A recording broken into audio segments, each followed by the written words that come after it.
దేవుని ఘనమైన పరిశుద్ధ నామానికి స్తోత్రాలు. మీ అందరికీ హృదయపూర్వకమైన వందనాలు. అందరికీ వందనాలు. దేవునికి స్తోత్రం. కొంతమంది ఏమో నేను చూసినట్టుగానే కనపడుతున్నారు, కొంతమంది కొత్త వాళ్ళు ఉన్నారు. అందరు బాగున్నారా? ఇప్పుడు దాకా బాగానే ఉన్నారు, కానీ రేపు మళ్ళీ కరోనా వస్తుందండి, సిగ్గులేని రోగం. మంచిది, దానికి సమానమైన అనుభవాలు ఎక్కువ, ఎవరిని వదిలిపెట్టదు. పిలవని ఇంటికి పేరంటానికి వెళ్ళినట్టు వెళ్తుంటుంది అందరింటికి. మళ్ళీ వస్తుందంట, భయపడాలి మనం దానికి. నిజమేనా? పోయినసారి కరోనా వచ్చినప్పుడు చచ్చిన వాళ్ళంతా భయంతో చచ్చారంట. అది వచ్చి చచ్చిపోయిన వాళ్ళకంటే ఇది వచ్చి నన్ను చంపేస్తుందేమో అని ముందే భయంతో చచ్చిపోయారంట. మన ప్రభు మనకు చెప్పాడు ఈ దేవుని వాక్యంలో 365 సార్లు రాయబడిన మాట, భయపడకము భయపడకము. ఎందుకని 365 సార్లే ఉంది?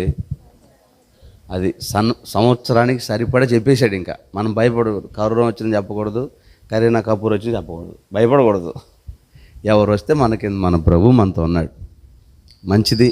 నిజంగా ఈ పరిచర్యలు పాలుభాగస్తున్న దైవజనులకు నా హృదయపూర్వక వందనాలు. ప్రేమతో నన్ను ఆహ్వానించిన దైవజనులు ఇర్మియా పాష గారు నా ప్రత్యేకమైన వందనాలు.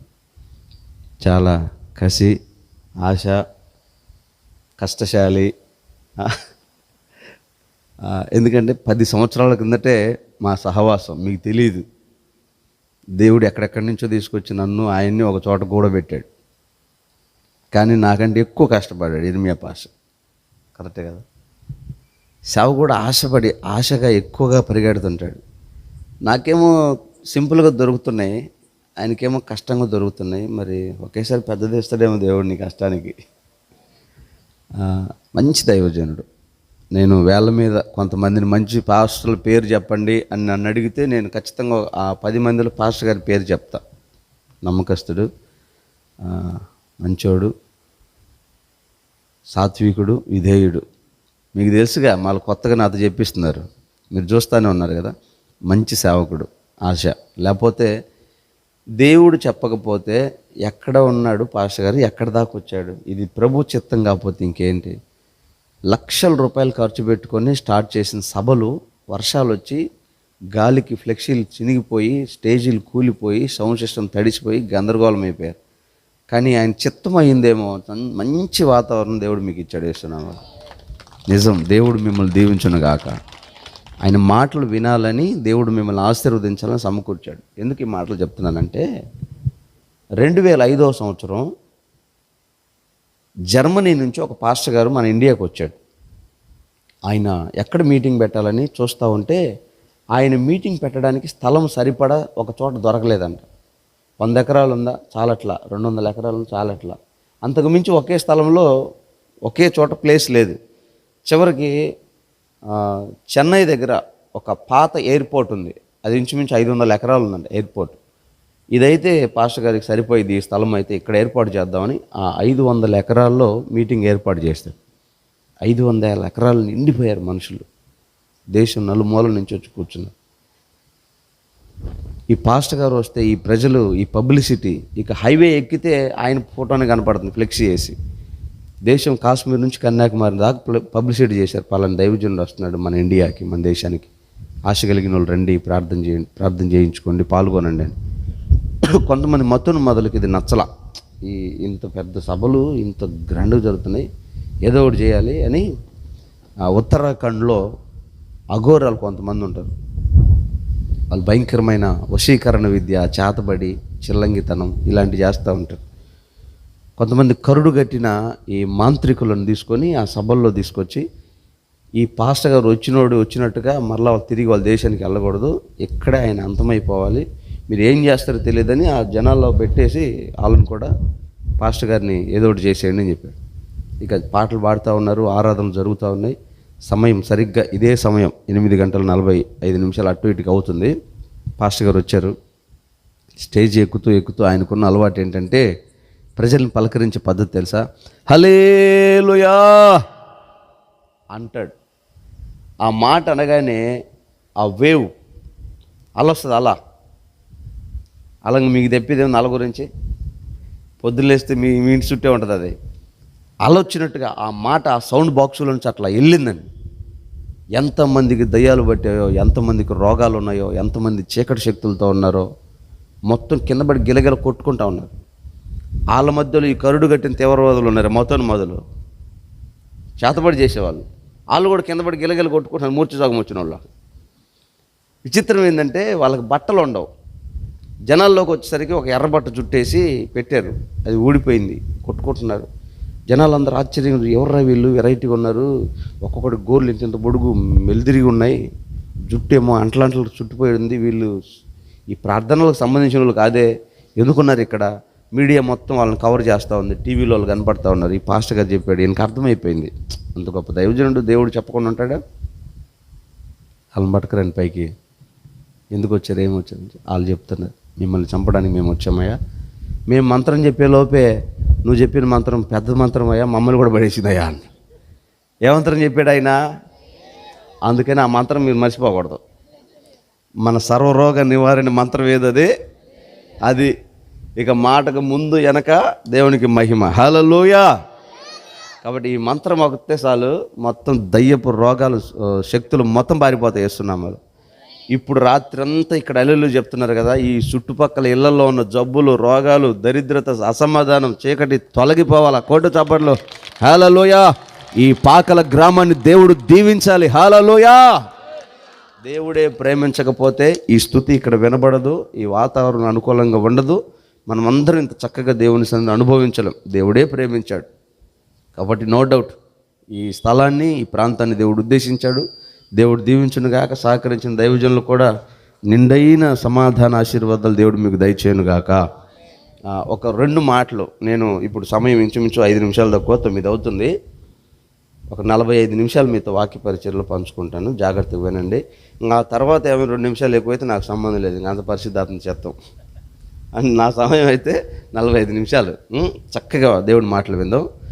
మీరు ఎక్కువ కూడా బైబిల్ తీసి వాక్యాలు చదివే పని లేదు, మీకు తెలిసిన విషయాలే చెప్తా. ఒరే ఇంత లోతైన మాట ఇది అనిపిస్తుందేమో, చూద్దాం. ఓకేనా? బాగున్నారు అందరూ? అయితే వెరీ గుడ్. పేతురు రాసిన మొదటి పత్రిక 5వ అధ్యాయము, మొదటి పత్రిక 1వ అధ్యాయం 5వ వచనం చూద్దాం.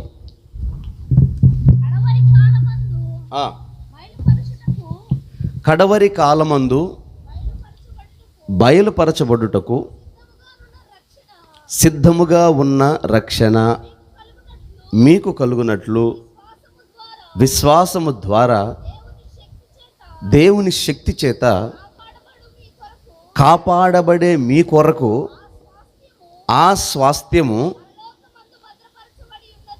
చాలండి పరలోకములో ఏమైందంట? భద్రపరచబడింది. ఇంకా మీరు బైబిల్ మూసేయండి, బైబిల్లోయే చెప్తా, అడ్రస్ కూడా చెప్తా, కానీ మీరు బైబిల్ చేయొద్దు. ఎందుకంటే మన ప్రాంతంలో ఉన్న అలవాటు ఏంటంటే, మనం చెప్పిన అడ్రస్ దగ్గరికి పోతామా, అదొక్కటే చూడం, దాని కింద పైన పక్కన అన్నీ ఎదుకొస్తాం. పాస్టర్ గారు రేపు కోటానికి వెళ్దాం, ఆటో తీసుకురాపో సెంటర్కి వెళ్ళి అన్నాడు. ఈ నుంచి పంపించినప్పుడు సెంటర్కి వెళ్ళి చక్కగా ఆటో తీసుకొని రావాలిగా. ఆటో దగ్గర పోయినాడు, ఆటో మర్చిపోయిండు. కొత్త శిలం పోస్టరే, ఇది ఎప్పుడు వచ్చింది? పోస్టర్ చదువుతున్నాడు, మ్యూజిక్ ఎవడు కొట్టాడు, కెమెరా ఎవడు తీశాడు, డైరెక్షన్ ఎవరు చేసి, పోస్టర్ కాడ కూర్చోన్నాడు. పోయినోడు చక్కగా ఆటో తీసుకొని రావద్దా? చూసి వీడు ఇంతసేపటికి రావట్లేదు, వాడు అంటిస్తా ఉంటే వీడు చూడటం చదవటం ఇదే పనిలో ఉన్నాడు. ఆ మనోహర్ సంగతి ఎట్లుంటుందో మీ పాస్టర్ గారికి బాగా తెలుసు. ఇక ఆయనే పోయాడు బండి వేసుకొని, ఏం చేస్తున్నాడు? ఇంకా వీడు పాస్టర్గా చూస్తున్నాడు. ఇక మన ప్రాంతానికి ఉన్నది జబ్బు. కాబట్టి స్వచ్ఛమైన 4 మాటలు. అక్కడ దైవజనుడు ఏమని రాస్తున్నాడంటే, కడవరి కాలంలో మీకు ఇవ్వడానికి దాచిపెట్టబడిన స్వాస్థ్యము, భద్రము చేయబడిన స్వాస్థ్యము ఏంటయ్యా అది అంటే, కడవరి కాలపు రక్షణ. అంటే ఇది కడవరి కాలం, అంత్య దినాలు. దైవజనుడు చెప్పిన వాక్యాన్ని బట్టి కానీ, జరుగుతున్న పరిస్థితులను బట్టి కానీ మనకు అర్థమవుతుంది. యేసయ్య ఏం చెప్పారంటే, నేను నా రాకడ సమీపించినప్పుడు ఇదిగో మీకు ఒక సూచన చెప్తున్నాను. ఏంటయ్యా సూచన? యుద్ధాలు జరుగుతూ ఉంటాయి. ఎప్పుడైనా ఇలాంటి యుద్ధాలు మనం విన్నామా? అయ్యగారు మీరు పెద్దోళ్ళు, ఇలాంటి యుద్ధాలు మీరు విన్నారా? ఈ రకం కొట్టుకొని చావటం విన్నారా? కానీ ఇప్పుడు వింటున్నాం, దేవుడు చెప్పింది జరుగుతుంది. ఈ భూకంపాలు ఎప్పుడైనా చూసారా? జనవరి నుంచి ఫిబ్రవరి, మార్చి, ఏప్రిల్, మే, ఈ 5 నెలల్లో ప్రపంచం మొత్తం మీద ఎన్ని భూకంపాలు వచ్చింది తెలుసా? 3450 భూకంపాలు నమోదైనవి భూమి మీద. ఎన్ని? 3450. ఇంకా నమోదు కానీ ఎన్ని ఉన్నాయో, అక్కడక్కడ కదిలించి కంపించి కూలగొట్టిన భూకంపాలు ఎన్ని ఉన్నాయో, ఇంకా ఈ నెలాఖరికి ఇంకా ఈ 10 రోజుల్లో కూడా ఇంకా భయంకరమైన భూకంపాలు ఉన్నాయి. మన దేశానికి కూడా వస్తుందని శాస్త్రవేత్తలు చెప్తున్నారు. ఈ భూకంపాలు ఎప్పుడైనా విన్నామా? ఈ భూకంపాల గురించి ఇవి జరుగుతున్నాయి. యేసయ్య చెప్పినవి జరుగుతున్నాయి. ఆయన చెప్పాడు ఇవన్నీ ఎప్పుడు జరుగుతాయంటే నా రాకడకు ముందు అన్నాడు. అంటే ఇవి జరుగుతున్నాయంటే ఆయన రాకడ ఎంత దగ్గరలో ఉన్నట్టు? సమీపంగా ఉన్నట్టు. అంటే ఖచ్చితంగా మనం అంత్య దినాల్లో ఉన్నాం, కడవరి కాలంలో ఉన్నాం. ఈ కడవరి కాలంలో దేవుడు మన కొరకు దాచిపెట్టబడిన ఆశీర్వాదం ఒకటి ఉందని చెప్తున్నాడు. ఏంటి ఆశీర్వాదం? రక్షణ ఆశీర్వాదం. రక్షణ పలు రకాలు. శరీరానికి రక్షణ కావాలి, కుటుంబానికి రక్షణ కావాలి, పిల్లలకు రక్షణ కావాలి, ఆస్తికి రక్షణ కావాలి, ఆత్మకి రక్షణ కావాలి. ఈ రక్షణలు ఏ రక్షణ? ఈ కడవరి కాలంలో ఇక్కడ కూడి వచ్చిన నీ జీవితంలో దేని కొరకైతే ప్రభువుని ఆశ్రయించావో ఈ రాత్రి నిశ్చయముగా దానికి రక్షణ ఆశీర్వాదము కలుగునుగాక. చాలామంది జీవితాల్లో పిల్లల గురించిన చింత ఉంది, కుటుంబాన్ని గురించిన ఆలోచన ఉంది, కలిగినటువంటి పొలాలు కానీ, పశువులు కానీ, ఉద్యోగం కానీ, వ్యాపారం కానీ, కుటుంబం కానీ, దానికి కావాల్సిన క్షేమం కొరకు నా ఆశ ఉంది. తర్వాత మీ వ్యక్తిగత జీవితాలు, మీ ఆశ, శరీరంలో ఉన్న రోగం కానివ్వండి, ఏదైనా ఆశ కలిగి ఉన్నారు, ఆశపడుతున్నారు. ఈరోజు దేని కొరకు ఆశలు పడి పరిగెత్తుతున్నారు. ఈరోజు నేను వస్తున్నప్పుడు కూడా మాట్లాడుకుంటూ వస్తూ ఉన్నాం. సంతానం లేదని తిరగని హాస్పిటల్ లేదు. ఎవరు ఎక్కడ ఏదో ఉందంటే పరిగెత్తటమే కారణం. కావాల్సింది సంతానం. ఎక్కడుందంటే అక్కడికి వెళ్ళిపోతాం. ఆరోగ్యం బాగలేదని తిరగటమే. చిన్న సమస్య, అది ఎక్కడ అవ్వట్లేదు, తిరగటమే. ఏ డాక్టర్ దగ్గరికి వెళ్ళినా కూడా రిపోర్ట్స్ అన్నీ నార్మల్గానే వస్తున్నాయి, కానీ జబ్బు ఏంటో అర్థం కావట్లేదు, కానీ రోగం మాత్రం తగ్గట్లేదు. పరిగెడతానే ఉన్నారు. అంటే ఆరోగ్యం కోసం, సంతానం కోసం, ఆశీర్వాదం కోసం పరిగెడతానే ఉన్నారు, కానీ దొరకట్లేదు. కానీ నేను ఈ రాత్రి చెప్తున్నటువంటి గొప్ప మాట ఏంటో తెలుసా? నీకు ఏం కావాలో సర్వ సంపదలు సమస్తము గుప్తమైనటువంటి స్థలం ఒకటి ఉంది. అది మనం ఆరాధిస్తున్న యేసయ్య చెయ్యి, ఆయన హస్తపు నీడలో దాచిపెట్టబడ్డాయి. ఆమేన్, హల్లెలూయా. ఒక వ్యక్తి ఆయన దగ్గరికి రాగలిగితే నీకేం కావాలో ఆయన ప్రొవైడ్ చేస్తాడు. అంతే. దేవుడి దగ్గర అన్నీ ఉంటాయండి. అందుకే ఆయన దేవుడు అయ్యాడు. నేను పలానా దానికే స్పెషలిస్ట్ అన్నాడు అనుకో, ఆయన దేవుడు కాడు, మనిషి అవుతాడు. ఒక డాక్టర్ దగ్గరికి వెళ్ళామనుకో, అయ్యా నాకు ఈ మధ్య నరాల వీక్నెస్ ఉందంటే ఆయన అంటాడు, అమ్మ నేను పల్లోడు కొట్టే డాక్టర్ని కానీ నరాల సంగతి నాకు తెలియదు అంటాడు. నువ్వు డాక్టర్ కదా? నేను డాక్టర్నే, మరి నాకు నరాల జబ్బు ఉంది. లేదమ్మా నేను పళ్ళ డాక్టర్ని అంటాడు. పళ్ళ డాక్టర్ దగ్గరికి వెళ్ళి అయ్యా నాకు నరాల సమస్య ఉందంటే ఆయన చేయలేడు. అంటే ఒక్కరు ఒకటి చేయలేరు. దేనికి సంబంధించిన వాళ్ళు దానికే చేయగలరు. కానీ మనం ఆరాధిస్తున్న యేసయ్య ఈ భూమి మీద ఏదైనా చేయటకు శక్తి గల దేవుడు. హల్లెలూయా. కాబట్టి ఆ గొప్ప దేవుడు చెప్తున్న మాట ఏంటంటే, మన కోసం పరలోకంలో కడవరి కాలంలో బయలుపరచబడ్డానికి, మనకు అనుగ్రహించడానికి స్వాస్థ్యం భద్రపరచబడిందంట. ఆ స్వాస్థ్యమే ఆరోగ్యమనే ఆశీర్వాదం, ఆ స్వాస్థ్యమే సమాధానమనే ఆశీర్వాదం, ఆ స్వాస్థ్యమే నీ చేతుల కష్టార్జితాన్ని స్థిరపరిచే ఆశీర్వాదం, ఆ స్వాస్థ్యమే నీ ఆత్మ నరకానికి వెళ్లకుండా పరలోక రాజ్యానికి, స్వర్గానికి నడిపించే గొప్ప రక్షణ ఆశీర్వాదం అయింది. దేవునికి మహిమ కలుగును గాక. అయితే ఈ ఆశీర్వాదం మనం పొందగలమా? మనం అనుభవించగలమా? ఆలోచన చేయండి. ఇది పొందుకోవాలంటే ఒక విశేషమైన కృప కావాలండి. ఈరోజు మనిషి ఏముంటే క్షేమంగా ఉండగలడో, ఏం చేస్తే సమాధానంగా బ్రతకగలడో అర్థం కావట్లా. పరిగెడతానే ఉన్నాడు. ఒరే నాయన మందిరానికి రారంటే, అన్న లేదన్నా కాంపిటీషన్ ఎగ్జామ్ ఉందన్న, ఈ పరీక్షలు అయిపోయిన తర్వాత ప్రశాంతంగా భక్తి చేస్తానన్న. ఇక పరిగెడతానే ఉంటాడు, పుస్తకాలు చదువుతూనే ఉంటాడు, కాలేజీలకి ఈ దాని కొరకు ట్రైనింగ్ ఇచ్చే క్లాసులకి పరిగెడతానే ఉంటాడు. సరే పోయి చివరికి ఏదో ఒక ఉద్యోగం సంపాదించుకుంటాడా? అప్పుడన్నా రారా అంటే, అబ్బా బిజీ పాస్టర్ గారు, ఇప్పుడు రాలేను పాస్టర్ గారు, ఇప్పుడు కుదరదు పాస్టర్ గారు. ఇక ఆ ఉద్యోగంలో ముందుకెళ్తానే ఉంటాడు. ఈడో పెళ్ళి పెటాకులు అయిపోతే 4 పిల్లలు పుడతారు, ఇంకా అయిపోయా. ఇంకేం చేస్తాడు? ఇక వాళ్ళని ఎత్తుకొని పెద్ద ఆసుపత్రికి, చిన్న ఆసుపత్రికి, ఆడక తిరగటాను. ఏలు ముద్ర పర్లేదని తిరిగిన వాళ్ళు ఎంతమంది ఉన్నారు పిల్లవాడికి. ఇదే జీవితం అయిపోయింది. ఇంక పరిగెడతా. మరి నువ్వు భక్తి ఎప్పుడు చేస్తావు? ఇంకెంత దూరం పరిగెడతావు? అంటే ఏం కావాలో అర్థం కావట్లేదు కొంతమందికి. డబ్బు మీద గురి పెట్టుకొని పరిగెడతా ఉంటాడు. రాజకీయ పిచ్చితో పరిగెత్తే వాళ్ళు కొంతమంది, కుల పిచ్చితో పరిగెత్తే వాళ్ళు, మత పిచ్చితో పరిగెత్తే వాళ్ళు, రకరకాల మనుషులు గొప్పగా ఆలోచనలు, ఉద్దేశాలు కలిగి పరిగెడుతున్నారు. కానీ అసలు నీకేం కావాలి? ఎందుకు పరిగెడుతున్నావు? సరే నీ ప్రయాణం ఎంత దూరం? అక్కడ పోయిన తర్వాత అప్పుడైనా సమాధానంగా ఉండగలుగుతావు అంటే సమాధానం లేదు. అక్కడైనా ఉండగలుగుతావు అంటే చెప్పలేకపోతున్నాడు. ఏమో నా నుంచి ఎంత దూరం పోతామో తెలియదు. అంటే కావాల్సింది మనిషికి ఏంటో ఈనాటి సగటు మానవుడికి అర్థం కావట్లా. కానీ నిజానికి కావాల్సింది ఏంటి? కలిగింది ఏదైనా నెమ్మదిగా సుఖంగా సమాధానంగా బ్రతికి అంతకంటే ఇంకేం కావాలి? ఆ నెమ్మది సుఖము సమాధానం ఎక్కడ కలుగుతాయి? అర్థం కావట్లా. డబ్బులో ఉందా? అర్థం కావట్లా. అధికారంలో ఉందా? అర్థం కావట్లా. కులంలో ఉందా? అర్థం కావట్లా. లేకపోతే భక్తిలో ఉందా? అదైనా నీకు అర్థమవుతుంది? అది కూడా అర్థం కావట్లేదు. మరి నీకు ఏం అర్థమవుతుంది? ఏం అర్థం కావట్లేదు మనిషికి. కానీ ఈ రాత్రి ఇక్కడికి వచ్చిన నీతో దేవుడు చెప్తున్న మాట ఒక్కసారి నిలిచి నిలబడి నిదానంగా ఆలోచన చేయి. దేవుడు మాటలు ఆలోచింది. దేవుడు అంటున్నాడు, కడవరి కాలంలో మీకు బయలుపరచబడే ఒక గొప్ప ఆశీర్వాదం భద్రపరచబడింది. ఏంటి ఆశీర్వాదం అంటే, ఇదిగో ఈ అంత్య దినాల్లో భయంకరమైన ఈ ఉగ్రతలు ఏది నీ మీదకు రాకుండా నిన్ను కాపాడి, నీ కుటుంబాన్ని కాపాడి, నీ పిల్లల్ని కాపాడి, నీ ఆస్తిని కాపాడి, నీ ఆత్మను కాపాడి, నిన్ను నీ ఉద్దేశాలన్నిటిని స్థిరపరిచి ఒకనాడు ఉన్నతమైన ఆ రాజ్యానికి నిన్ను అనుమతించి అక్కడికి నడిపించే ఆ కడవరి రక్షణ ఈ రాత్రి దేవుడు నిశ్చయముగా నీకు దయచేయునుగాక. అయితే ఇది ఎంతమంది గుర్తుపట్టగలిగారు ఈ రక్షణ? చాలామందికి దేవుడు తెలుసు. కొంతమందికి ఏం తెలుసు అంటే, మన దగ్గరికి విశ్వాసులు వస్తూ ఉంటారు కదా చర్చికి. అప్పుడప్పుడు నేను విజిట్కి వెళ్ళినప్పుడు అడుగుతూ ఉంటా, మీరు అసలు ప్రభుని ఎలా నమ్ముకున్నారు అంటే వాళ్ళల్లో కొంతమంది విచిత్రమైన సమాధానం చెప్తారు. ఒక రెండు చెప్తా, చాలా ఉన్నాయి కానీ ఒక రెండు చెప్తా.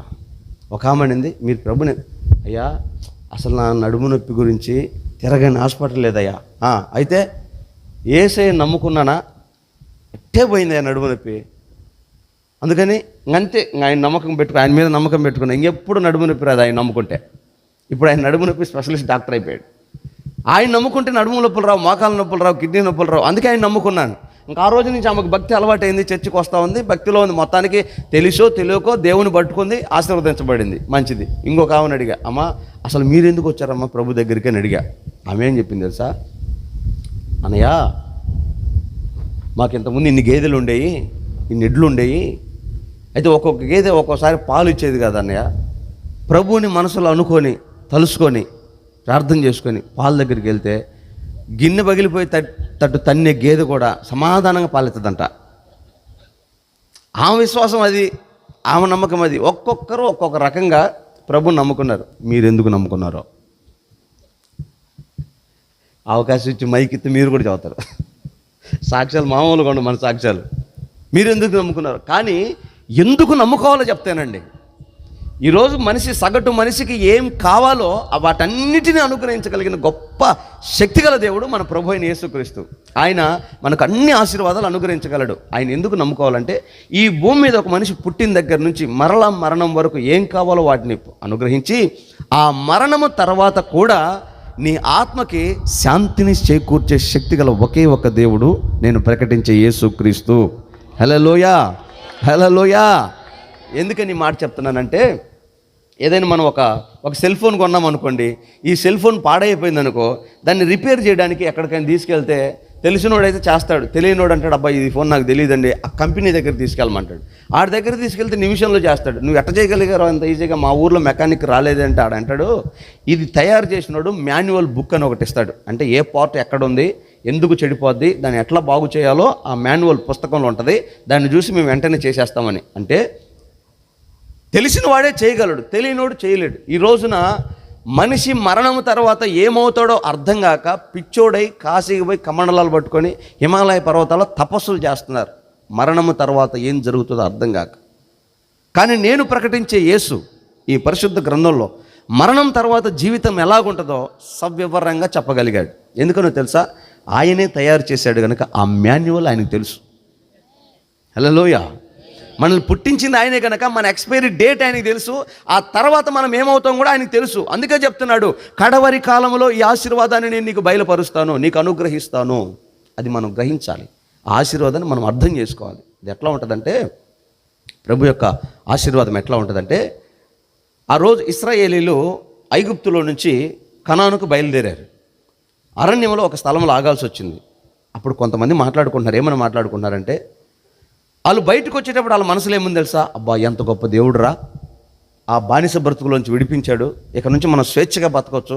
ఉదయాన్నే 5 గంటలకు బెల్లు కొట్టి లేపి చాలని వస్తువులు ఇచ్చి ఇటుకలు చేయమంటే ఎట చేస్తాం.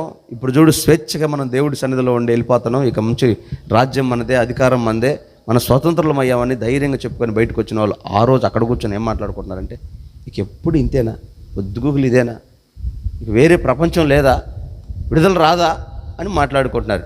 వాళ్ళ అసహనాన్ని చూసిన దేవుడు ఇలాంటి కృతజ్ఞత లేని మనుషులు నాకు ఎందుకని చెప్పి వాళ్ళ మధ్యలోకి భయంకరమైన తాపకరమైన సర్పాలు పంపించాడు. పాములు వచ్చినాయి. పాములు, ఒక పాము కుట్టిందనుకో, నాగుపాముకైనా 4 నిమిషాలు గ్యాప్ ఉంటుందేమో, ఆ పాము కుడితే స్పాట్లో చచ్చిపోతున్నారు. ఆ మరణాన్ని చూసి ప్రజల గుండెలో భయంకరమైన భయం వచ్చేసింది. మరి ఈ రకంగా కుడితే మొత్తం చచ్చిపోతాం కదా, సమాజంలో ఒక్కడు కూడా బతకడు, ఇక బ్రతికే మార్గం ఏంటని వాళ్ళ ప్రయత్నాలన్నీ పసురు పూసుకొని, ఆకులు పూసుకొని, ఏర్లు పెట్టుకొని తిక్క ఏం చేస్తూ ఉంటారు కదా. ఈ రాయి ఉంటే పాము రాదు, ఈ ఏరు ఉంటే పాము రాదు. ఎందుకు రాదు? ఆ చెట్టుకే చుట్టుకుంది ఒక పాము వెళ్ళి. ఏ ఏరు ఉంటే రాదని వాడు అమ్మిండో 100కి 150కి ఆ చెట్టుకే చుట్టుకుంది పాము వెళ్ళి దర్జాగా. ప్రయత్నాలన్నీ చేసి ఏం చేతకాక దైవజనుడి దగ్గరికి వెళ్ళారు. అయ్యా, ఇక నువ్వే దిక్కు ప్రభు, మమ్మల్ని ఏదో ఒకటి చేసి సర్పాల మధ్యలోంచి కాపాడంటే ఆయన దేవుడి దగ్గరికి వెళ్ళాడు. ప్రభా, నీ ప్రజలే కదా, కనికరించయ్యా, నువ్వు కరుణగల దేవుడు కదా అని దేవుడిని అడిగి దేవుడు చెప్పాడు, ఇదిగో ఒక ఇత్తడి సర్పాన్ని చేసి ఒక కర్ర మీద గట్టి పైకెత్తు, ఎవరైతే ఆ సర్పం వైపు చూస్తారో వాళ్ళు బతుకుతారు, ఏ సర్పం వాళ్ళని కరవదు అన్నాడు. అక్కడి నుంచి మొదలైంది నాగరాజు ఆరాధన. అర్థమైంది మీకు? ఇప్పుడు ఎప్పుడైతే మోషే ఇత్తడి సర్పాన్ని పైకి లేపాడో ఈ ప్రజలు భయపడి ఆ పాముల నుంచి విడుదల పొందడానికి ఆ సర్పం దగ్గరికి వెళ్ళి నిదానించి చూశారంట. ఇక ఏ సర్పం వారి దగ్గరకు వచ్చి వారిని కాటేసి చంపిన అనుభవాలు అక్కడి నుంచి ఆగిపోయినాయి. అది ఎందుకు అలా చేశాడంటే, కడవరి కాలంలో ఇలాంటి ఒక అనుభవం వస్తుంది.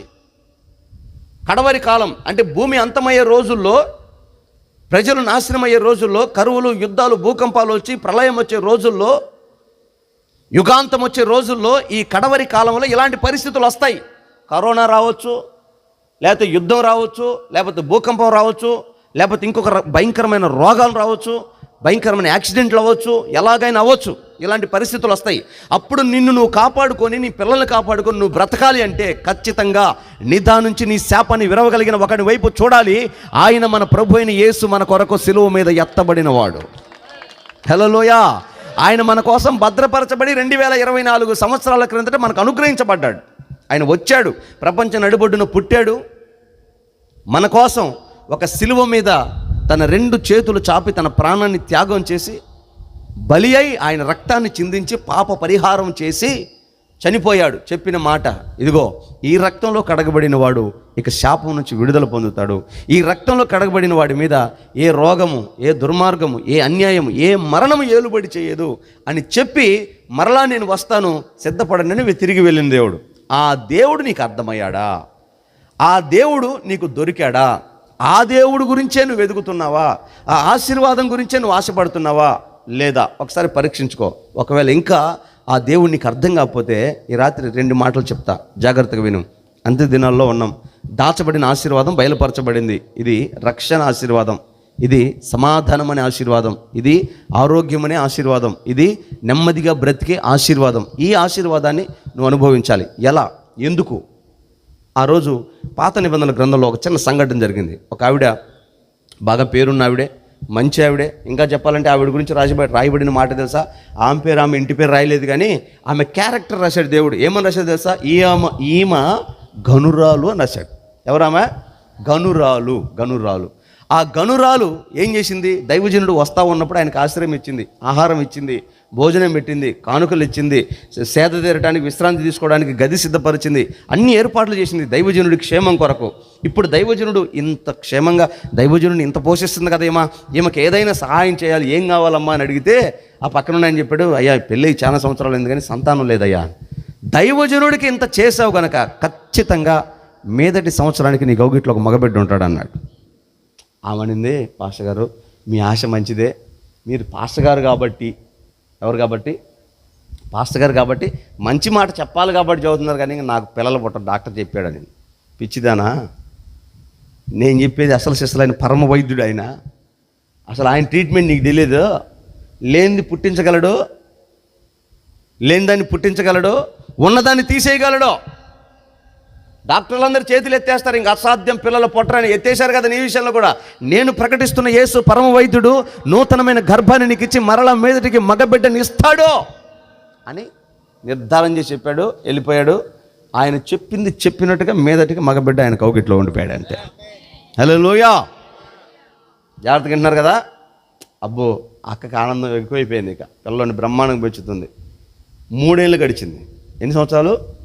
3 ఏళ్ళు. ఈ గ్యాప్లో మళ్ళీ పాస్టర్ గారి దగ్గర రాలా. అయిపోయిందిగా, పని అయిందా? పాస్టర్ గారి దగ్గర రాలా. మొత్తాన్ని బాగానే ఉన్నారు, సంసారం బాగానే సాగుతుంది. ఈలోపు ఎండాకాలం, కోత కోసే కాలం, ఈ పిల్లడు పొలానికి వెళ్ళాడు వాళ్ళ నాన్నతో పాటు. పొలానికి వెళ్తే నాన్న నాకు భయంకరమైన తలనొప్పి వస్తుంది నాన్న అని. ఎవరు నాయన రెస్ట్ తీసుకోరా, నువ్వెందుకు వచ్చావు ఇక్కడికి, నేను ఎవడరా ఇక్కడ తీసుకొచ్చింది, నువ్వు రాకూడదు కదరా, పొరపాటున వచ్చాను, ఎందుకో వచ్చాను, తలనొప్పి వస్తుంది, ఏం చేయాలి? ఈలోపు ఒక పనోడికి ఇచ్చి వీళ్ళ అమ్మ దగ్గర తీసుకెళ్ళిపోను. తీసుకెళ్ళి వాళ్ళ అమ్మకి ఇచ్చాడు. అమ్మ తలనొప్పి వస్తుందే, తలపోయిందే. వాళ్ళ అమ్మ కౌగిట్లో ఒళ్ళో పడుకోబెట్టుకొని తగ్గిపోద్దులే నాయన, తగ్గిపోతాను అంటానే ఉంది. ధమాలను చచ్చిపోయాడు. లేక పుట్టాడు, అల్లారు ముద్దుగా పెంచుకున్నాడు. కన్న తల్లి కౌగిట్లో బిడ్డ చచ్చిపోయాడు. ఆ తల్లి వేదన ఎంత భయంకరంగా ఉంటుంది ఒకసారి ఆలోచన చేయండి. అయితే ఆమె ఆ బిడ్డను అలాగ మంచం మీద పడుకోబెట్టి, పాస్టర్ గారి మంచం మీద పడుకోబెట్టి పరిగెత్తుకుంటూ పాస్టర్ గారి దగ్గరికి వెళ్ళింది. ఏమ్మా ఇలా వచ్చావు? చెప్పింది, అయ్యా నువ్వు వాగ్దానం చేసి నాకు అనుగ్రహించిన దేవుడు నాకు ఇచ్చిన కొడుకు చచ్చిపోయాడయ్యా, అది చెప్దామని వచ్చానయ్యా. వెంటనే దైవజనుడు అన్నాడు, భయపడొద్దమ్మా, మరణమైనా సరే ఆ మరణాన్ని కూడా తిరిగి మరల జీవంలోకి తెచ్చే దేవుడమ్మా మనం ఆరాధిస్తున్న యేసు, నీ కొడుకు బతుకుతాడని చెప్పి తన దగ్గర ఉన్నటువంటి ఆ దొడ్డు కర్ర తీసుకొని ఆమెతో పాటు ఇంటికి వచ్చాడు. ఇంటికి వచ్చి ఆ రూమ్లోకి వెళ్ళి మీ ఇద్దరు బయట ఉండని చెప్పి తలుపేసి ఆ మంచం చుట్టూ తిరిగి ప్రార్థన చేసి ఆ పిల్లోడి మీద ఈయన పడుకొని తన నోట్లో నోరు పెట్టి చేతుల్లో చేయేసి కళ్ళల్లో కళ్ళు పెట్టి ప్రార్థన చేసి ఊపిరి ఊది ఆ మంచం చుట్టూ తిరిగి ప్రార్థన చేసి 7వసారి ప్రార్థన చేయగా ఆ చంటివాడు ఆ బిడ్డ దిగ్గును లేచి కూర్చొని దగ్గాడంట. దేవునికి మహిమ కలుగును గాక. వెంటనే నన్ను తీసుకొని కిందకు వచ్చి, మాయ్ గనురాలా రా, ఎడుగో నీ కొడుకు చూసుకోవాలి. ఎంత అద్భుతం కదా. ఇదంతా మీకు తెలుసా తెలీదా కదా? ఇప్పుడు ఈ వాక్య భాగం కడవరి కాలములో మనకు అనుగ్రహించే ఆశీర్వాదంగా ఎలా మార్చగలదంటే, ఈ చంటి బిడ్డ ఎవరు, అసలు ఎందుకు చచ్చాడు, సరే ఈ దైవజనుడు ఎందుకు వచ్చాడు, ప్రార్థన చేసి ఎన్నో అద్భుతాలు చేశారు. యేసుప్రభు ఆ రోజు శతాధిపతి కూతురు చనిపోయినప్పుడు చేయి పట్టుకొని చిన్నదానలే అంటే లేచాడు. పేతురు ఆ మార్గంలో వెళ్తా ఉంటే ఆయన నీడ పడుతుందని చెప్పి చచ్చిన వాళ్ళని, పక్షవాతం వచ్చిన వాళ్ళని, బలహీనులందరినీ, ఏమో దైవజనుడు నీడబడితే మనకు ఆశీర్వాదం అని తీసుకొచ్చి ఆ నీడలో పెడితే ఆయన నీడబడ్డ వాళ్ళు లేచి కూర్చున్నారు. ఎన్ని అద్భుతాలు ఉన్నాయి కదా. పౌలు గారు వాక్యం చెప్తా ఉంటే కిటికీలోంచి కింద పడి చచ్చాడు ఒకడు. పరిగెత్తుకుంటే ఇలా లేపి, నిద్రపోమాకరా, జాగ్రత్తగా వాక్యం విను, ఈ ఒక్కరోజు నేను మీ మధ్యలో ఉంటాను, అడావుడికి వాక్యం చెప్పి వెళ్ళిపోయాడు. ఇలాంటి అద్భుతాలు ఎన్నో ఉండగా కానీ ఈ దైవజనుడు ఇలా ఎందుకు అన్ని లేపాడు, అసలు ఎందుకు చనిపోయాడు, ఎందుకు దైవజనుడు అలాగ లేపాడు, ఎందుకు ఆ తల్లి చేతిలో పెట్టి అప్పగించి మరలా తిరిగి వెళ్ళాడు అని చూస్తే యాజ్ ఇట్ ఈస్ మన జీవితంలో కనబడుతుంది. అతను బాలుడు అంటే వయసు ఎంత ఉండొచ్చు, 3 నుంచి 4 సంవత్సరాల వయసు. ఈ బాలుడైన వాడు ఎండకి వెళ్ళాడంట, కోతకాలంలో వెళ్ళాడంట, పొలానికి వెళ్ళాడంట. పొలము అంటే అర్థం ఏంటంటే లోకము, కోతకాలము అంటే అర్థం ఏంటంటే అంత్యదినముల్లో లోకములో బాలుడైన వాడు, చిన్నవాడు అంటే లోకము తెలియని వయసులో, లోకము తెలియని అనుభవంలో లోకంలోకి వెళ్ళాడు. అందుకే అతనికి మరణము సమీపించింది. ఈ రోజున మనుషులందరికీ మరణం వచ్చిందండి. ఎలా వచ్చింది మరణం? చెయ్యకూడనిది చేశారు, వెళ్ళకూడని చోటికి వెళ్ళాడు, చూడకూడనిది చూశాడు, మాట్లాడకూడనిది మాట్లాడాడు, చేయాల్సిన పని కంటే ఎక్కువైన అతిశయించిన పని చేశాడు మనిషి. అందుకే పాపానికి వచ్చే జీతం మరణం. ఆ మరణమే భయంకరమైన 2వ అగ్నిగుండం. ఆ మరణం వచ్చింది మనిషికి. ఇప్పుడు మనుషులందరూ పాపంతో నిండిపోయి ఉన్నారు. ఎవరు పాపి? కులముందా పాపానికి? కులముందా మతానికి? పలాని కులస్తులే పాపులా, పలాని మతస్థులే పాపులా, పలాని గ్రామమే పాపమా? ఎవరు పాపం? జన్మన జాయితే శూద్ర, కర్మన జాయితే ద్విజ. అంటే మనిషి పుట్టుకతోనే పాపంలో పడుతున్నాడు. ప్రతి కార్యం పాపమే జరుగుతూ ఉంది. అంటే ఆలోచన విధానంలో ప్రతిదీ పాపం అంటే ప్రతి మనిషి పుట్టటమే పాపంలో పడుతున్నాడు. కనుక ఆ పాపానికి ప్రాయశ్చిత్తం ఏంటి? 10 మందికి అన్నం పెడితే పోయే పాపం కాదు, వస్త్రాలు ఇస్తే పోయే పాపం కాదు, రక్తదానం చేస్తే, అన్నదానం చేస్తే, గోదానం చేస్తే, భూదానం చేస్తే, ఇంకో దానం చేస్తే, తీర్థయాత్రలు చేసి పుణ్యనదులు స్నానాలు చేస్తే పోయే పాపం కాదు. అదే పాపానికి ప్రాయశ్చిత్తం అవ్వాలి. ఎలా అవ్వాలి? సర్వ పాప పరిహారో రక్త ప్రోక్షణం అవశ్యం, తద్రక్తం పరమాత్మనేనాం పుణ్యదాన బలియాగం. అంటే ప్రతి పాపం పోవడానికి రక్త ప్రోక్షణం అవశ్యం. సర్వ పాప పరిహారం రక్త ప్రోక్షణం. జాగ్రత్త వింటున్నారా? ప్రతి పాపాన్ని పరిహరించడానికి రక్తం అవసరం. ఆ రక్తం తద్రక్తం పరమాత్మేనా. పరమాత్మ అంటే పరమును ఉండేవాడు, పరమును ఏలేవాడు, పరమండలం మీద ఉండేవాడు, పరమాత్మలకు పైన ఉన్నవాడు, పరమేశ్వరుడైన వాడు, పరమాత్ముడైన దేవుడు తనకు తానుగా బలి అయి యాగమై తన రక్తాన్ని చిందిస్తే ఆ రక్తం మానవాళి పాప క్షమాపణ కలుగు చేస్తుంది. చప్పట్లు కొడతారు గట్టిగా. దేవునికి మహిమ కలుగును గాక. ఈ భూమి మీద మనిషి పాపం కొరకు రక్తం చిందించిన దేవుడు ఎవరైనా ఉన్నారా? నేను ప్రకటించే యేసుకాకి ఇంకొకరుంటే ఇప్పుడే బైబిల్ తెలిసి నేను వాళ్ళ వెనకాల వెళ్ళిపోతా. ఎందుకంటే యేసుప్రభు నా చుట్టం కాదు, నా మతం కాదు, నా కులం కాదు, నా మార్గం కాదు, నా ఊరు కాదు. పాపాన్ని పరిహరించాడని ఆయన మార్గంలో వెళ్తున్నా. వేరే ఆధారం లేదు.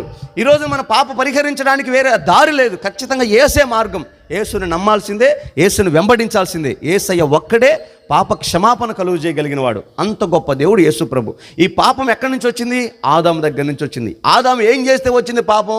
ఇదిగో ఈ పండు తినద్దు అని దేవుడు చెప్తే ఆదాము గురీగా పోయి ఆ పండే తిన్నాడు. చేయొద్దన్న పని చేయటం వల్ల పాపం వచ్చింది.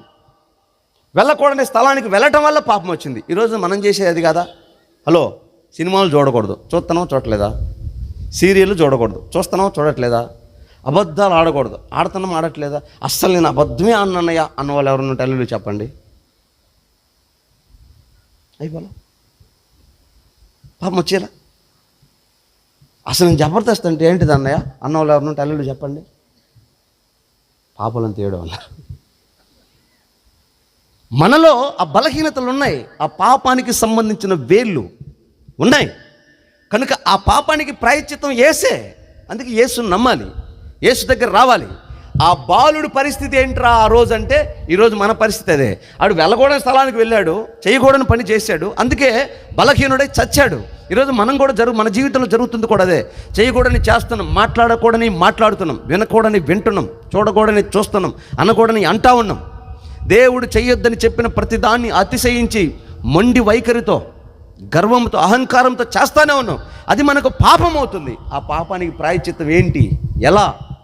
రావాల్సిన వాడు రావాలి, మనతో ఉండాలి, మన మీద ఉండాలి. ఆయన జీవాన్ని మనలోకి మరలా మనకు అనుగ్రహించాలి. ఈ పాపంతో నశించిపోయే ఈ ఆత్మకి జీవాన్ని ప్రసాదించి మరలా రక్షించాలి. ఈ అనుభవం కావాలి. అందుకే ఆ దేవాతి దేవుడు మన కొరకు దిగి వచ్చాడు. మరలా చెప్తున్నా, ఎఫెసీ పత్రిక 2వ అధ్యాయం ప్రకారం మీరు తీయొద్దు, నేను చెప్తా. అక్కడ రాయబడిన మాట ఏంటంటే, మీరు మీ అపరాధముల చేత, మీ పాపముల చేత మీరు చచ్చిన వారై ఉండగా ఆయన ప్రేమ చేత, కృప చేత ఆయన మనల్ని రక్షించెను. హల్లెలూయా. సో మన అపరాధములు, మన పాపములు, మన అతిక్రమములు అంట మనల్ని మరణంలోనికి నెట్టేసాయంట. ఆ మరణానికి సంబంధించిన అంతం ఏంటంటే అంటే అగ్నిగుండం. అగ్ని ఆరదు, పురుగు చావదు. ఈ అగ్నిలో ఈ పురుగు ఎవరో కాదు, మన ఆత్మ. ఈ ఆత్మని ఎవ్వరూ నాశనం చేయలేరండి. మీకు అర్థమవుతుందా? ఆత్మని ఎవరు శాశ్వతంగా నాశనము చేయలేరు. ఈ విషయాన్ని బైబిల్ చెప్తుంది, భగవద్గీత చెప్తుంది, ఖురాన్ చెప్తుంది. ఎందుకో తెలుసా? శ్రీకృష్ణుడు అర్జునుడితో చెప్తాడు, అర్జున, ఆత్మను నీళ్ళలో నాంచలేవు, అగ్నిలో కాల్చలేవు, ఆత్మని నాశనము చేయలేవు, అది శాశ్వత కాలం ఉండేది. ఒక్కసారి ఒక మనిషి పుట్టాడు అంటే అతనిలో నుంచి వచ్చిన ఆ ఆత్మ ఇక ఎన్నటికీ నాశనం అవ్వదు. ఉంటే శాశ్వతంగా జీవంలోనే ఉండాలి, శాశ్వతమైన నరకంలోనే ఉండాలి. అంతే. అది ఆరదు, ఇది చావదు, ఇది శాశ్వతం. కనుక ఆ శాశ్వతమైన ఆత్మకు మరణశిక్ష తప్పించాలి అంటే జీవం రావాలి. ఆ జీవం రావాలి అంటే యేసుక్రీస్తు ఒక్కడే దానికి మార్గం. హల్లెలూయా. అందుకే విశ్వమంతా యేసయ్యని ఎందుకు వెంబడిస్తున్నారంటే, ఈ లోకంలో నువ్వు ఎట్ట బతికినా ఏం చేసినా నేను అనుకునేవాడు ఎవడుండడు. పొగిడినా 4 రోజులే, తిట్టినా 4 రోజులే, తర్వాత నేను మర్చిపోతాను. మర్చిపోరా? మీ అందరికీ గాంధీ తాత తెలుసా? సర్దార్ వల్లభాయ్ పటేల్ తెలుసా? సుభాష్ చంద్రబోస్ తెలుసా? దారాసింగ్ తెలుసా? తెలియదు కదా. ఈ లిస్టులో ఆయన కూడా ఒకడు. ఈ సర్దార్ వల్లభాయ్ పటేలు, సుభాష్ చంద్రబోస్, మహాత్మా గాంధీ, వీళ్ళు ముగ్గురు పోట్లాడితే వచ్చింది స్వాతంత్రం మనకి. ఎన్ని ప్రాణాలు పోయినాయి వాళ్ళందరూ తెలుసా మీకు? తెలియదు. మనకు తెలియని వాళ్ళు చాలామంది ఉన్నారు. సరే, తెలిసినా ఎంతమంది గుర్తున్నారు? ఇప్పుడు మన ముఖ్యమంత్రి ఎవరు? అంతకుముందు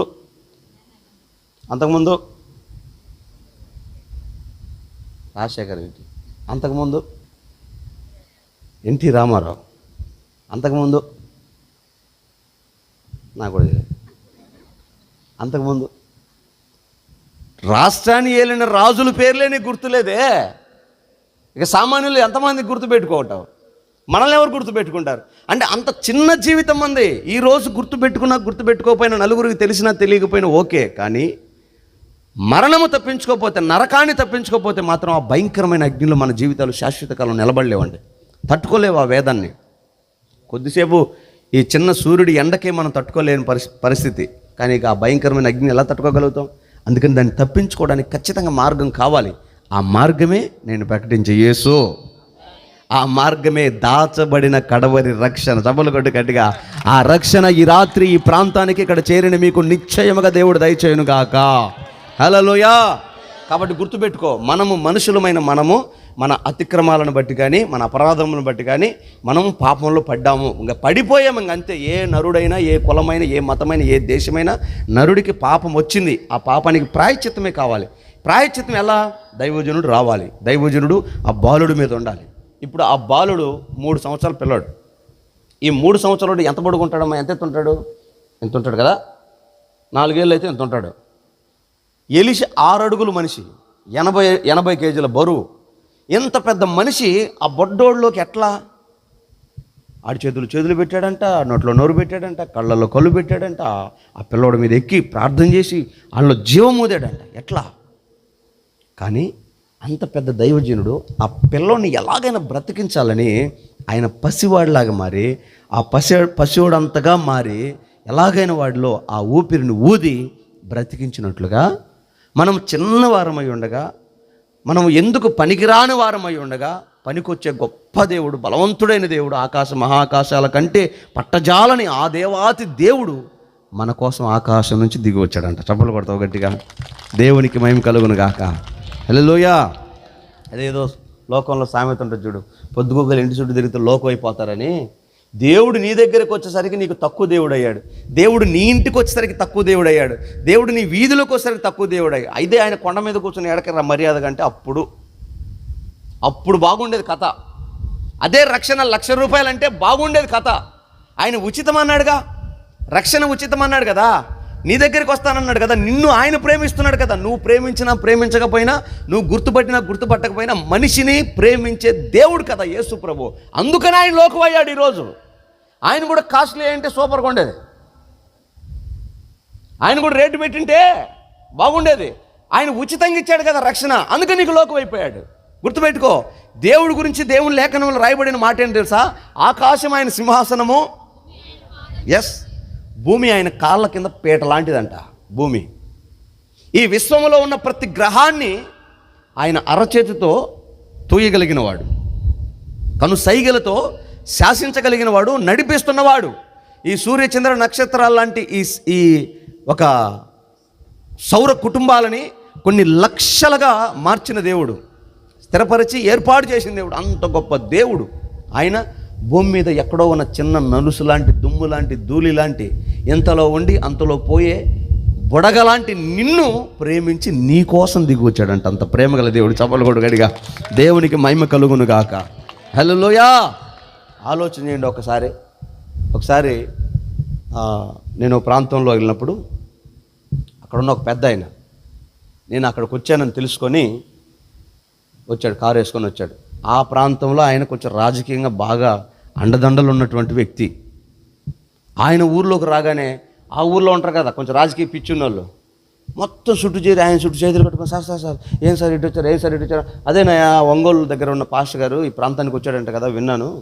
ఇక్కడ మన సకినేటిపల్లి ఆ ప్రాంతంలో జరిగిన సంగతి ఇది. ఇక్కడికి వచ్చాడంట కదా, విన్నా నేను. ఒకసారి కలిసి వెళ్దామని వచ్చేసరికి మొత్తం అడు తిరిగి 150 మంది పోగయ్యారు. ఎందుకు పోగారు సార్? మన ఎమ్మెల్యే గారే వచ్చాడంటే ఆయన ఎంత పెద్ద గొప్పోడో అని. లోపల చినిగిపోయి సొక్కా వేసుకొని నేను కూర్చొని ప్రార్థన చేసుకుంటున్నా. అర్థమవుతుందా మీకు? నేను కూర్చొని ప్రార్థన చేస్తా. ఆయన వచ్చాడు. ఇక ఊరంతా ఏకమైపోయింది.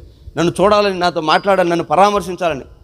అంటే వాళ్ళ ఉద్దేశం ఏంటంటే, ఇంత గొప్ప ఆయన దగ్గరికి వచ్చాడంటే ఆయన ఎంత గొప్పోడో చూద్దామని. మొత్తానికి అందరి దగ్గరికి వచ్చి చూసి పలకరించి పరామర్శించి నా దగ్గరికి వస్తే మన దగ్గర అంత పెద్ద బిల్డప్ కనపల్లా. సింపుల్గా ఉన్నాం అక్కడ.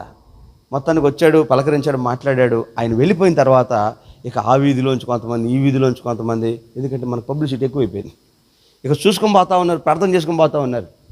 అంటే మనిషిగా నేను ఒక చిన్న నరుణ్ణి, ఎక్కడో ఉన్నవాడిని, ఏదో ఒక మూలలో కూర్చుంటే నన్ను వెతుక్కుంటూ వచ్చినట్లుగా దేవుడు నిన్ను ఎంత విలువగా ఎంచాడంటే, ఆయన ఆకాశ మహాకాశాల పైన ఉన్న దేవుడు నిన్ను వెతుక్కుంటూ నీ వీధిలోకి, నీ ఇంటికి, నీ ఊరికి వచ్చి నీతో మాట్లాడుతున్నాడు ఈ రాత్రి. వేస్తున్నాము హల్లెలూయా. ఎంత ప్రేమించాడండి మనిషిని యేసయ్య. మనిషిని ప్రేమించాడు యేసయ్య. మతాలను కాదు, ప్రాంతాలను కాదు, ఉద్దేశాలను, సిద్ధాంతాలను కాదు, మనిషిని ప్రేమించాడు యేసయ్య. ఆ మనుషులను రక్షించడానికి, తనతో శాశ్వతకాలం ఉంచడానికి ఆయన మన మధ్యలోకి వచ్చి నీ కోసం ఏం చేస్తే నువ్వు రక్షణ పొందుతావో నీ కోసం దిగి వచ్చి తగ్గించుకున్న దేవుడు. ఆ దేవుని నువ్వు అర్థం చేసుకోలేకపోతున్నావు, ఆ దేవుడిని పసిగట్టలేకపోతున్నావు. అంటే ఈరోజు దేవుడి గురించి మాట్లాడుతున్నప్పుడు, దేవుడి గురించి సువార్త చెప్తున్నప్పుడు, దేవుడిని నమ్ముకోండి అయ్యా, దేవుడి మాటలు లోబడండి అయ్యా, భక్తి చేయండి అయ్యా అని మాట్లాడితే, ఇప్పుడు ఎందుకు పాస్టర్ గారు, ఇంకా టైం ఉందిలే పాస్టర్ గారు. ఎవరికి ఉంది టైము? ఎవరికి ఉంది టైము? నేను హైదరాబాద్లో సువార్త పరిచయలో ఉన్నప్పుడు అక్కడికి ఒక అబ్బాయి వచ్చేవాడు. వాళ్ళ అమ్మ నాన్న ఇద్దరు సాఫ్ట్వేర్లు. నెలకు ఒక 2-3 లక్షల రూపాయల జీతాలు వస్తాయి వాళ్ళకి. నెలకు 5 లక్షలు వస్తే ఒక్కగానొక్క కొడుకు, వాడి పరిస్థితి ఏంది? మాలో ఉంటాడా? మనకు 10,000 జీతం వస్తేనే మనోడు కొమ్ములు వస్తాయి పిల్లోడికి. 5-6 లక్షల జీతాలు వచ్చే వాళ్ళ పరిస్థితి ఎట్లా ఉంటుంది? వాడికి కొమ్ములు కాదు కదా, ఇక ఓడలే మొలిసినాయి వాడికి. ఆడు ఎవడు మాట అండి, ఇక ఆడికి లేనిపోని బైకులు, లేనిపోని హంగామాలు, ఉంగరాలు, గొలుసులు, అబ్బో అంగరంగ వైభవంగా చూసుకుంటున్నారు. నేను చెప్తున్నాడు, అరే బాబు రోజు చూస్తున్నా, కరెక్ట్గా నేను ఏ ఇంట్లో అద్దెకున్నానో ఆ ఇంటి ఎదురుగే వాళ్ళ ఇల్లు. రోజు చూస్తున్నాను, అసలు నీ వైభవం మామూలుగా లేదు, ఎంత మిడిమేళంగా ఉన్నావంటే నీకు ఎక్కడో రాసి పెట్టింది, ఎక్కడో తేడా పడిద్ది, దేవుని నమ్ముకొని చెప్పా. అటు సింపుల్గా అన్నాడు, అన్నయ్య నీకు పిచ్చి పట్టింది అన్నయ్య. ఏం పట్టిందంట? నిజమే ఆడు చెప్పింది, నాకేసే పిచ్చి పట్టింది, అందుకని నువ్వు నమ్ముకున్నావు. అబ్బాయి అసలు నాకేందన్నయ్య, నా వయసు ఎంత, నాకు డబ్బు, ఆస్తి, నేను ఇంకా ఎంజాయ్ చేయాలి, అనుభవించాలి, తర్వాత చూద్దాంలే అన్నయ్య అంటే వివరం చెప్పేవాడికి. అంత ఈజీగా యేసుబాబు నమ్ముకొని చెప్పలా. నువ్వెవరు, నీ ఆత్మ పరిస్థితి ఏంటి, దేవుడు ఎవరు, ఆయన మనకి ఎందుకు అవసరమో చెప్పా. ఊరక దేవుడు అంటే దండం పెట్టుకొని ఏం ముక్కుకున్నామో కూడా తెలియకుండా, ఏం అడిగామో కూడా తెలియకుండా తూతు మంత్రం చేసేది కదా భక్తి అంటే. ఆ ఆత్మ, మన ఆత్మ యేసయ్యతో పెనవేసుకుపోవాలి, అది భక్తి అంటే. హల్లెలూయా. సహవాసం అంటే, ప్రయాణం అంటే అలాగ ఉండాలి. దేవుడితో ప్రయాణం అంటే అలాగ ఉండాలి. దేవుడికి నచ్చింది, దేవుడికి ఇష్టమైంది మనిషిగా మనం నెరవేర్చాలి. ఊరక ఇస్తే సరిపోదు. అర్థం కాలేదా? ఏం చేస్తా, ఈ మధ్య ఏం మాట్లాడినా వైరల్ అయిపోతున్నాయి. ఇది లైవ్లో ఒకటి మనసు విప్పి మాట్లాడకుండా కట్టేస్తుంది. ఆ మధ్య మా తిరుపతమ్మ గురించి చెప్పా. మా చర్చికి వచ్చింది తిరుపతమ్మ అని ఒక ఆమె గురించి చెప్పి, ఇంటికి రాగానే కార్యాలయం మీరు నోడుతుంది, చర్చి కాడ కూర్చొని, ఏందమ్మా ఈ టైంలో వచ్చారు, నువ్వు ఆ ఊర్లో కూటంలో నా గురించి అక్కడ చెప్పింది అందే. నీకెవరు చెప్పారు? మొత్తం చూసేలయ్యా టీవీలో, ఏదో ఒక పొరపాటు చేశాను అనుకో, ఆ ఊరు పోయి చెప్పాలని నా గురించి అంటుందామా. ఇంకేం చెప్తావు? అప్పటి నుంచి ఇంక మా వాళ్ళ గురించి చెప్పడం ఆపేసా, ఇంక లైవ్లో వచ్చినాయి కదా. అందుకని ఊరక ఇస్తే సరిపోదు, ఏదో చేస్తే సరిపోదు. మన ఆత్మ దేవుడితో పెనవేసుకొని ప్రయాణం చేయాలి. అదే భక్తి అంటే, అది ప్రయాణం అంటే. ఆ దేవుడి గురించి మనం తెలుసుకోవాలి, అర్థం చేసుకోవాలి. వీడికి ఎంత చెప్పి అంత వివరంగా చెప్తే వాడికి అర్థం కాల. టైం ఉంది అన్నయ్యాను. సరే, సాయంత్రం సువార్త పత్రికలు పనిచేసి తిరిగి నేను వస్తూ ఉంటే ఇంటి దగ్గరికి ఒక అంబులెన్స్ వచ్చింది. చూస్తే డెడ్ బాడీని దించారు కిందకి. ఎవరో అనుకున్నా, ఈ బండి మీద వెళ్ళినోడే. రింగ్ రోడ్లోకి వెళ్ళి ఒక గాని మీద బండి లేపాడంట. దేవుడు చిటికేసి పిలిచాడు, ఇంకా అయిపోయింది టైం అని. అంతే, ఎదురుగా వచ్చిన లారీకి కొట్టేశాడు, స్పాట్లో చచ్చిపోయాడు. మధ్యాహ్నానికి అక్కడ గాంధీ హాస్పిటల్కి తీసుకెళ్లారు. డబ్బులు ఉన్నాయి కనుక వితౌట్ పోస్ట్ మార్టంతో బాడీని దింపించేశారు. సాయంత్రానికి ఇంటి దగ్గర దింపేశారు. ఏమైపోయింది వాడి వైభవం? ఎంతసేపు ఉంది వాడి వైభవం? డబ్బును బట్టి, అధికారాన్ని బట్టి, కులాన్ని బట్టి, మతాన్ని బట్టి అతిశయించే వారి జీవితాలు నీటి మీద బుడగలాంటి. ఏమైనా అతిశయం ఉందంటే అది మన ప్రభు అయిన యేసుక్రీస్తు అయి ఉండాలి, మన రక్షణ అయి ఉండాలి, ఆధ్యాత్మిక జీవితం అయి ఉండాలి, భక్తి అయి ఉండాలి. అతిశయించడానికి నా దేవుడు నన్ను కాపాడుకుంటాడు, నా ధైర్యం అయి ఉండాలి. అది కాకుండా నా డబ్బు కాపాడుతుంది, నా కులం కాపాడుతుంది, నా మతం కాపాడుతుంది, నా ఆరోగ్యం కాపాడుతుంది, నా బలం కాపాడుతుంది, నా ఉద్యోగం కాపాడుతుంది, నీ అమాయకత్వం అది. రాత్రికి రాత్రే మినిస్టర్ పోస్టులో ఊడిపోయిన వాళ్ళు ఎంతమంది ఉన్నారు? రాత్రికే ఉద్యోగాలు ఊడిపోయిన వాళ్ళు ఎంతమంది ఉన్నారు? అవి శాశ్వతం కాదు. కనుక దేవుణ్ణి నమ్ముకో. ఎంత బ్రతిమాలు చెప్పాను. ఈరోజు దేవుణ్ణి నమ్ముకోవడానికి చాలామందికి అదొక ఆటంకంగా, అయిష్టంగా, ఇబ్బందిగా అనిపిస్తూ ఉంటుంది. గుర్తుపెట్టుకో, దేవుడు నేను ఎంత ప్రేమించాడో. పైగా ఈ మనుషులు మాట్లాడే మాటలు నాకు హాస్యాస్పదంగా అనిపిస్తుంది. అన్నయ్య, దేవుడు ఇంత పెద్ద పని ఎందుకు పెట్టుకున్నానయ్య? ఆన్ నుంచి ఒక్క మాట, ఇదిగో మనుషులందరికీ రక్షణ కలుగును గాక అంటే అయిపోదా? అయిపోయింది. కానీ ఆయన ప్రేమ నీకు అర్థం కావాలిగా. హలో, ఆయన ప్రేమ నీకు అర్థం కావాలి. ఇప్పుడు మా నాన్నగారు ఉన్నారు. నాన్న ఏం చేస్తున్నా నాన్న? నేను పరిచయం చేస్తున్నా కొండేపిలో, తినడానికి బియ్యం లేవు, 4 బస్తాలు పంపించాడు, బిర్రుగా తినేసా. ఆరోగ్యం బాగాలేదు, నేను హాస్పిటల్కి వెళ్తున్నా, 10,000 అకౌంట్లో వేసాడు, చూపించుకొని బాగానే ఉన్నా, అయిపోయింది. జ్వరం వచ్చి పడుకొని ఉన్నా, ఇంకో పాలపేడ పంపించాడు, ఇడ్లీ పంపించాడు, థర్మోమీటర్ పంపించాడు, ఈ డోలో 650 ట్యాబ్లెట్లు పంపించాడు, అన్నీ పంపిస్తాడు. నేను నాకు సమస్య ఉందంటే మా నాన్నగారు నాకు కావాల్సిన అన్ని పంపిస్తున్నాడు. బా, మా నాన్న ఎంత గొప్పడో, ఎంత మంచోడో అనుకుని అందరికీ చెప్పుకుంటా ఉన్నా. అదే నేను ప్రతికూలమైన పరిస్థితిలో ఉన్నప్పుడు నా తండ్రి నా దగ్గరికి వచ్చి తడిగుడ్డేసి చెయ్యి పెట్టి చూసి, అయ్యో చెయ్యి మణికట్టు పట్టుకొని ఎంత ఇబ్బంది పడుతున్నాడరా, ఎంత వేడి, ఎంత జ్వరం ఉందరా అని చెప్పి తను నా దగ్గరుండి నాకు సేవ చేసి నాకు ఉపకారం చేశాడు అనుకో, ఆ తండ్రి మీద నా ఒపీనియన్స్ ఎలా ఉంటాయి? నీకు అర్థమవుతుంది రెండింటికి తేడా. డబ్బులు ఇచ్చి ప్రేమను చూపించడం వేరు, తాను దగ్గరుండి పరామర్శించి ప్రేమించడం వేరు. హల్లెలూయా. ఆకాశంలో ఉన్న దేవుడు రక్షణ కలుగునుగాక అంటే కలుగుతుంది. కానీ ఆయన ప్రేమ నీకు అర్థమయ్యేది ఎట్లా? నీకు అన్నీ ఇచ్చాడు, సూర్యచంద్రులను ఇచ్చాడు, సముద్రాలను ఇచ్చాడు, చెట్లను ఇచ్చాడు, ఆహారం ఇచ్చేటి, ఆరోగ్యం ఇచ్చేటి, అన్నిటిని కలుగు చేసి స్వేచ్ఛగా స్వతంత్రంగా బ్రతుకురా, పాపం చేయొద్దురా అంటే అన్నీ ఇచ్చిన వాటిని దుర్వినియోగం చేసుకున్నాం, మనం వ్యర్థానికి వాడుకున్నాం, పాడు చేసుకున్నాం. దేవుని ఆశీర్వాదాన్ని మనం కోల్పోయాం. అలాంటి పరిస్థితిలో పుట్టి పెరిగిన వాళ్ళం మనం. ఇప్పుడు దేవుడు కూడా రక్షణ ఇచ్చాడనుకో మనకు అర్థం అవ్వదు. ధర్మశాస్త్రం అనే రక్షణ ఇచ్చాడు, అర్థమైందా? అర్థం కాదు. ప్రవక్తలని మార్గదర్శకాలు వచ్చారు, అర్థమయ్యారా? రాళ్లతో కొట్టి చంపారు ప్రవక్తల్ని, ధర్మశాస్త్రాన్ని చింపేశారు, లోబడట్లేదు, ఆజ్ఞలకు లోబడట్లేదు. సాక్షాత్తు అందుకే ఇక నువ్వు అటు ఇటు ఏం చేసినా నీకు అర్థం కాదని ఆ ప్రేమగల దేవుడు ఒక నిర్ణయానికి వచ్చాడు, నేనే వెళ్ళి నా ప్రజలు మార్చుకోవాలి. అంటే ఎందుకని మాట చెప్తున్నానంటే, సమూయేలు చిన్న బాలుడు, పాలు విడిచినప్పుడు తల్లి అతను తీసుకొచ్చి దేవాలయంలో పెట్టింది. పాలు విడిచినప్పుడు వయసు ఎంత ఉంటుంది? 3. లేకపోతే మామూలుగా అయితే ఇప్పుడు సంవత్సరానికి విడిచిపెడుతున్నారు. సరే, మొన్నోడు తాగుబోతాడు అయితే 2 ఏళ్ళు తాగుతాడు అనుకో, 3 ఏళ్ళు తాగుతాడు, ఇంకంతే, లాస్ట్ 3 ఏళ్ళు వదిలేస్తాడు. 3 ఏళ్ళకి తీసుకొచ్చి మందిరంలో పెట్టింది. అప్పటికి వాడికి లోకము, ఆశ, స్వార్థము, పగ, ద్వేషం తెలుస్తుంది. ఆ పిల్లవాడికి తెలియదు, ఆకలి తెలుస్తుంది అంతే, ఆశ తెలుస్తుంది, అంతకుమించి తెలియదు. ఈ పిల్లలను లోపల పెట్టాడు. అంటే పాపం ఎరుగని పసివాడు లోపల ఉంటే ఆ పసివాడు పరిచర్య చేస్తున్నాడు. పాస్టర్ గారు ఏం చేయమంటావు? నాన్న ఆ దీపంలో నూనె ఆరిపోయినప్పుడు కొంచెం దీపం ఆరిపోయేటప్పుడు నూనె పోయి, సరే పాస్టర్ గారు. ఇదిగో బలిపెట్టిన కింద మంట ఆరిపోయేటప్పుడు కొంచెం మంట పెట్టు, సరే పాస్టర్ గారు. పరిచర్య చేస్తాను నమ్మకంగా. మందిరంలో రాత్రి పడుకొని ఉంటే దేవుడు పిలుస్తున్నాడు సమూయేలుని. సమూయేలు అన్నాడు. ఒక బుక్కులు వేసి దుప్పటి తీసి అడ్డు ఇటు చూసేటి, ఎవరు కనపడలేదు. మరలా సమూయేలు అనగానే పరిగెత్తుకుంటాడు. పాస్టర్, అయ్యా పిలిచావా? పిలిచింది ఎవరు? ఈయనకు అర్థం కాలా. పరిగెత్తుకుంటూ పాస్టర్ గారి దగ్గరికి వెళ్ళాడు. అయ్యా అర్థం కాలేదయ్యా, పిలిచావా? నేను పిలవలేదు నిన్ను. మరలా పోయి పడుకున్నాడు. మరలా దేవుడు పిలిచాడు. మరలా పరిగెత్తుకుంటూ వెళ్ళి పాస్టర్ గారికి అర్థమైంది, ఓరే ఇన్ని రోజుల నుంచి గుళ్ళోనే ఉన్నా కానీ నాకు రాలే దర్శనం, నిన్న కాక మొన్న వచ్చి 2 కోటాలకే నీకు వచ్చింది దర్శనం. హల్లెలూయా. ఇన్ని రోజులు ఉన్నా కానీ ఎప్పుడు ఈ సాటిస్ఫాక్షన్ లేదే, వీడికి కలిగింది నాకు అర్థమైపోయి వెంటనే సమూయేలు ఈసారి కనుక ఆ స్వరం వినబడితే, అయ్యా నీ దాసుడు ఆలకిస్తున్నాను చెప్పు అని చెప్పగానే మరలా వెళ్ళి పడుకున్నాడు. దేవుడు పిలిచాడు, సమూయేలు పలకరించాడు, నీ దాసుడు ఆలకిస్తున్నాడు అన్నాడు. దేవుడు చెప్పాల్సిన సంగతులన్నీ సమూయేలుతో పంచుకున్నాడు. హల్లెలూయా.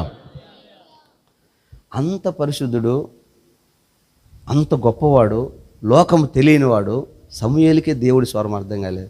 ఒకవేళ నీ దగ్గరకు వచ్చి మరియమ్మ, ఓ మరియమ్మ అన్నాడు. ఓ అయ్యమ్మ పాచగారు దయ్యం వచ్చింది పాచగారు, పరిగెత్తుకుని గుడికొస్తావు చర్చికి. ఊరకవమ్మా దయ్యం లేదు, ఏం లేదు, ఈ పాచగారికి తెలిసావదుగా. ఎప్పుడైనా దయ్యం పట్టిన వదిలిచ్చున్నాడు అయింటే వచ్చిందా అనుకునేవాడు.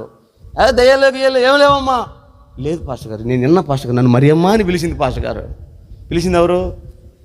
దేవుడు. ఈ మరియమ్మకి ఏమర్థమైంది? దయ్యం అనుకుంది. మరలా దీంట్లో తేడాగానే వంట చేస్తూ ఉంటే ఈలో మళ్ళీ ప్రేమ గల దేవుడు, మరియమ్మ నీకు రక్షణ ఇద్దాం అనుకుంటాను. ఇంక అంతే సంగతులు, గిన్నె తప్పాలు మొత్తం వదిలిలోకి వరకు వాళ్ళ ఆయన ఎంటపడితే ఏమైందే, దయ్యం ఉంది పనికి మళ్ళీ లోపల. ఎందుకని? ఈ బుర్రకి ఆ స్వరం అర్థం కాదు, గ్రహించాలి. నువ్వు గ్రహించే వ్యక్తివైతే ఎన్ని ప్రసంగాలు విన్నావో అవన్నీ సేవకుడు మాటలా, దేవుడు మాట్లాడాడు నీతో. ఎన్ని సభలకు వెళ్ళావు, ఎన్ని ప్రసంగాలు విన్నావు, ఎన్ని ఆరాధనలకు వెళ్ళావు. ఈ పాటికి నువ్వు ఒక గొప్ప ఉజ్జీవాన్ని ప్రాంతంలో పుట్టించాలంతే.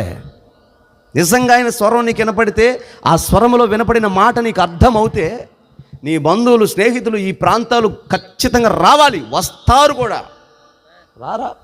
ఆ రోజు బావి దగ్గరికి వెళ్ళాడు యేసుప్రభు. ఒక పనికి మాలింది బావి దగ్గరికి వచ్చింది. మీకు తెలుసు ఆమె ఎవరో? అయ్యా ఏందయ్యా నీళ్ళు పోయమ్మా. మేము పోయొచ్చా నీకు? ఎవరైతే మమ్మ దాహం అవుతుంది పోయి. అప్పుడు అన్నాడు యేసుప్రభు, అసలు నేనెవరో తెలిసింటే, నేను ఇచ్చే నీళ్ళు తాగితే నీ జీవితంలో తప్పిగను. అబ్బో అట్లాంటి వాటర్ నీ దగ్గర ఉన్నాయా? రోజు ఎండకు రాలేకపోతాను, ఆ నీళ్ళు అయితే నాకు పోయ్యా అన్న. పోస్తా కానీ మీ ఆయన తీసుకురాబా అని. మా ఆయన లేడయ్యా. నువ్వు చెప్పింది నిజమే, ఇప్పుడు ఉన్నోడు కూడా మీ ఆయన కాదు, 5గురు కూడా మీ వాళ్ళు కాదు అనేసరికి గుండె పగిలింది. ఒక్కడే లేడంటే మొత్తం హిస్టరీ చెప్పాడు నాయన. ఈయనెవరు సామాన్యుడు కదంటే, అయ్యా ఎవరయ్యా నువ్వు అంటే, అదేనమ్మా మీ పితరులు చెప్పారు కదా ఒకడు వస్తాడు అందరి చరిత్రలు బయట పెడతాడని. ఈడే అనగానే మొత్తాన్ని కొండ వదిలిపెట్టి పరుగు లోపలికి. ఒక వేశ్యకి, ఒక పనికి మాలిన దానికి, చర్చికి వెళ్ళిన అనుభవం లేని దానికి యేసుప్రభు అర్థమవుతే, హూ ఆర్ యూ? మీరెవరు, నేనెవరిని? మనకెంత అర్థం అవ్వాలి? వెళ్ళినా మూర్ఖుందా? ఊరంతా వెనకేసుకొచ్చారంట. ఈమె ఎవరు? ఊరు బయట ఉండే ఆమె, ఊరిలోకి రాదు, వస్తే కొడతారు, రానివ్వరు. అలాంటి ఆమె ఊరిలోకి వెళ్ళిందంటే, వెళ్ళిన ఆమెను ఎందుకు మౌనంగా ఉన్నారు? ఎందుకు రాళ్ళతో కొట్టలేదు? ఆమె చెప్పేది అంత విన్నారు, వింటమే కాదు ఊరంతా ఆమె వెనకాల వస్తుంది. అంటే ఎంత నమ్మకమైన మాట చెప్పింది, ఎంత దగ్గరగా చూసింది, విన్నది, అర్థం చేసుకుంది, యాజిటీస్గా చెప్పింది. ఈరోజు నిజంగా యేసయ్య మనకు అర్థమవుతే, మనం యాజిటీస్గా మన ఇంట్లో వాళ్ళకి చెప్తే ఫస్ట్ మారి చర్చకొచ్చేది నీ మొగుడే. నువ్వు అసలు ఊరిని తీసుకురాక్కర్లా, మీ ఆయన్ని తీసుకొస్తే నువ్వు ఊరు మొత్తాన్ని మార్చినట్టే. ఒకసారి గట్టిగా వెళ్ళు చెప్పు. ఇప్పుడు మీ మనసులో ఏమడుతుంది? వాడు మారడు పాస్టర్ గారు, మా ఆయన ఏమో రాసిచ్చాడు దేవుడు నీకు. కనీసం ఎన్ని రోజులు ప్రార్థన చేసి మీ ఆయన క్షేమం కోసం? నీకు ఎదురు పడకూడదు. ఈ మధ్య అక్క వాళ్ళంతా పాలు కొడుతున్నాడు అక్క, దాని సహవాసం పెట్టినాక నన్ను కొడతాడు అక్క అంటావు కానీ, కనపడ్డోళ్ళంతా చెబుతావు కానీ, అయ్యా తండ్రి ఆ దుర్మార్గుడు మనసు మార్చ ఏనాడండి ఏసైతే చెప్పావా? మనసు మార్చి చర్చికి రావాలి, నా భర్త ఒక పరిశుద్ధుడిగా బ్రతకాలి, నా భర్త నీకు సాక్షిగా ఉండాలని ఏ రోజైనా ప్రార్థన చేసావా? 2 కన్నీళ్ళు విడిచావా? అది మాత్రం చేత కాదు. ఈ మాత్రం చెప్తావు. నీకు యేసయ్య అర్థమైతే వస్తాయి. ఒక పనికి మాలిన వ్యక్తి గ్రామాన్ని తీసుకొని రాగలిగినప్పుడు మనం ఎందుకు మార్చలేం? మనకు అర్థం కాల, అర్థం చేసుకునే ఆ మనసు కావాలని రాత్రి మన ప్రభువుని అడుగుదుముగాక. అందుకే నేను ఎక్కడికి వెళ్ళినా దేవుడి గురించి ప్రకటించేటప్పుడు నా జీవితంలో జరిగిన ఒక సంఘటన జ్ఞాపకం చేస్తా. ఆ రోజు ఇలాగ కూటం జరుగుతూ ఉంది. ఆ అక్క భోజనాలు వండింది అక్కడే. పాస్టర్ గారు వస్తారని బెల్లం పాయసం చేస్తారు కదా మన ఏరియాలో, చేస్తారు చేయరా? మరి తినలేదా మీరు? బెల్లం పాయసం వండింది, చేసిపోయింది. ఈ అమ్మగారు ప్రేమ ఎక్కువ గబగబా తిప్పేసింది, కూటం టైం అయిందని. సగం మీద సగం కింద పడింది కదా. ఇక వంట సామాన్లు లోపల పెట్టేశారు. మేము కూర్చొని పాటలు పాడుతూ ఉన్నారు. వీళ్ళు నిలబడి పాటలు పాడుతుంటే ఇంట్లో కూర్చొని చాపేసుకొని ఆ పొయ్యి రాళ్ళు అక్కడే ఉన్నాయి. ఈ చీమలు ఏం చేస్తున్నాయి? ఆ పొయ్యి రాళ్ళ మీదకి వెళ్ళి ఆ స్వీట్ కోసం వెళ్ళి రాళ్ళ మీద మాడిపోతాం, చచ్చిపోతున్నాయి. కట్టెపొలం మీద వెళ్ళటం, ఆ పొయ్యిగడ్డ మీద పట్టడం, చచ్చిపోవటం. నేను బైబిల్ చదువుకుంటూ ఆ దృశ్యాన్ని చూసి అనుకున్నాను, అరే చీమలన్నీ ఆ నిప్పులో పడి చచ్చిపోతా ఉన్నాయి, వీటిని కాపాడాలని చెయ్యి అట్ట అడ్డం పెట్టా. ఆ తెలివి తక్కువ చీమ నా చెయ్యికి మళ్ళీ అవతల పోతుంది. అది పోకూడదని నేను చెయ్యి పెట్టా, మరలా నా చెయ్యికి అవతలకి వెళ్తుంది. అది బైబిల్ పెట్టా ఆగిద్దేమోనని, అడిదిరిగి మళ్ళీ అట్టే వస్తుంది అది. అప్పుడు నాకేమనిపించిందంటే, నేనే గనక చీమనైతే అప్పుడు ఆ చీమ దగ్గరికి వెళ్ళి, చీమల ప్రేమ ఎంత గొప్పకుండా తెలుసుగా, అసలు పలకరించుకోకుండా, ముద్దు పెట్టుకోకుండా, కౌగులించుకొని, మంచి సమాచారం చెప్పుకోకుండా, మంచి చెడ్డలు పంచుకోకుండా అసలు బాగానే పోవు.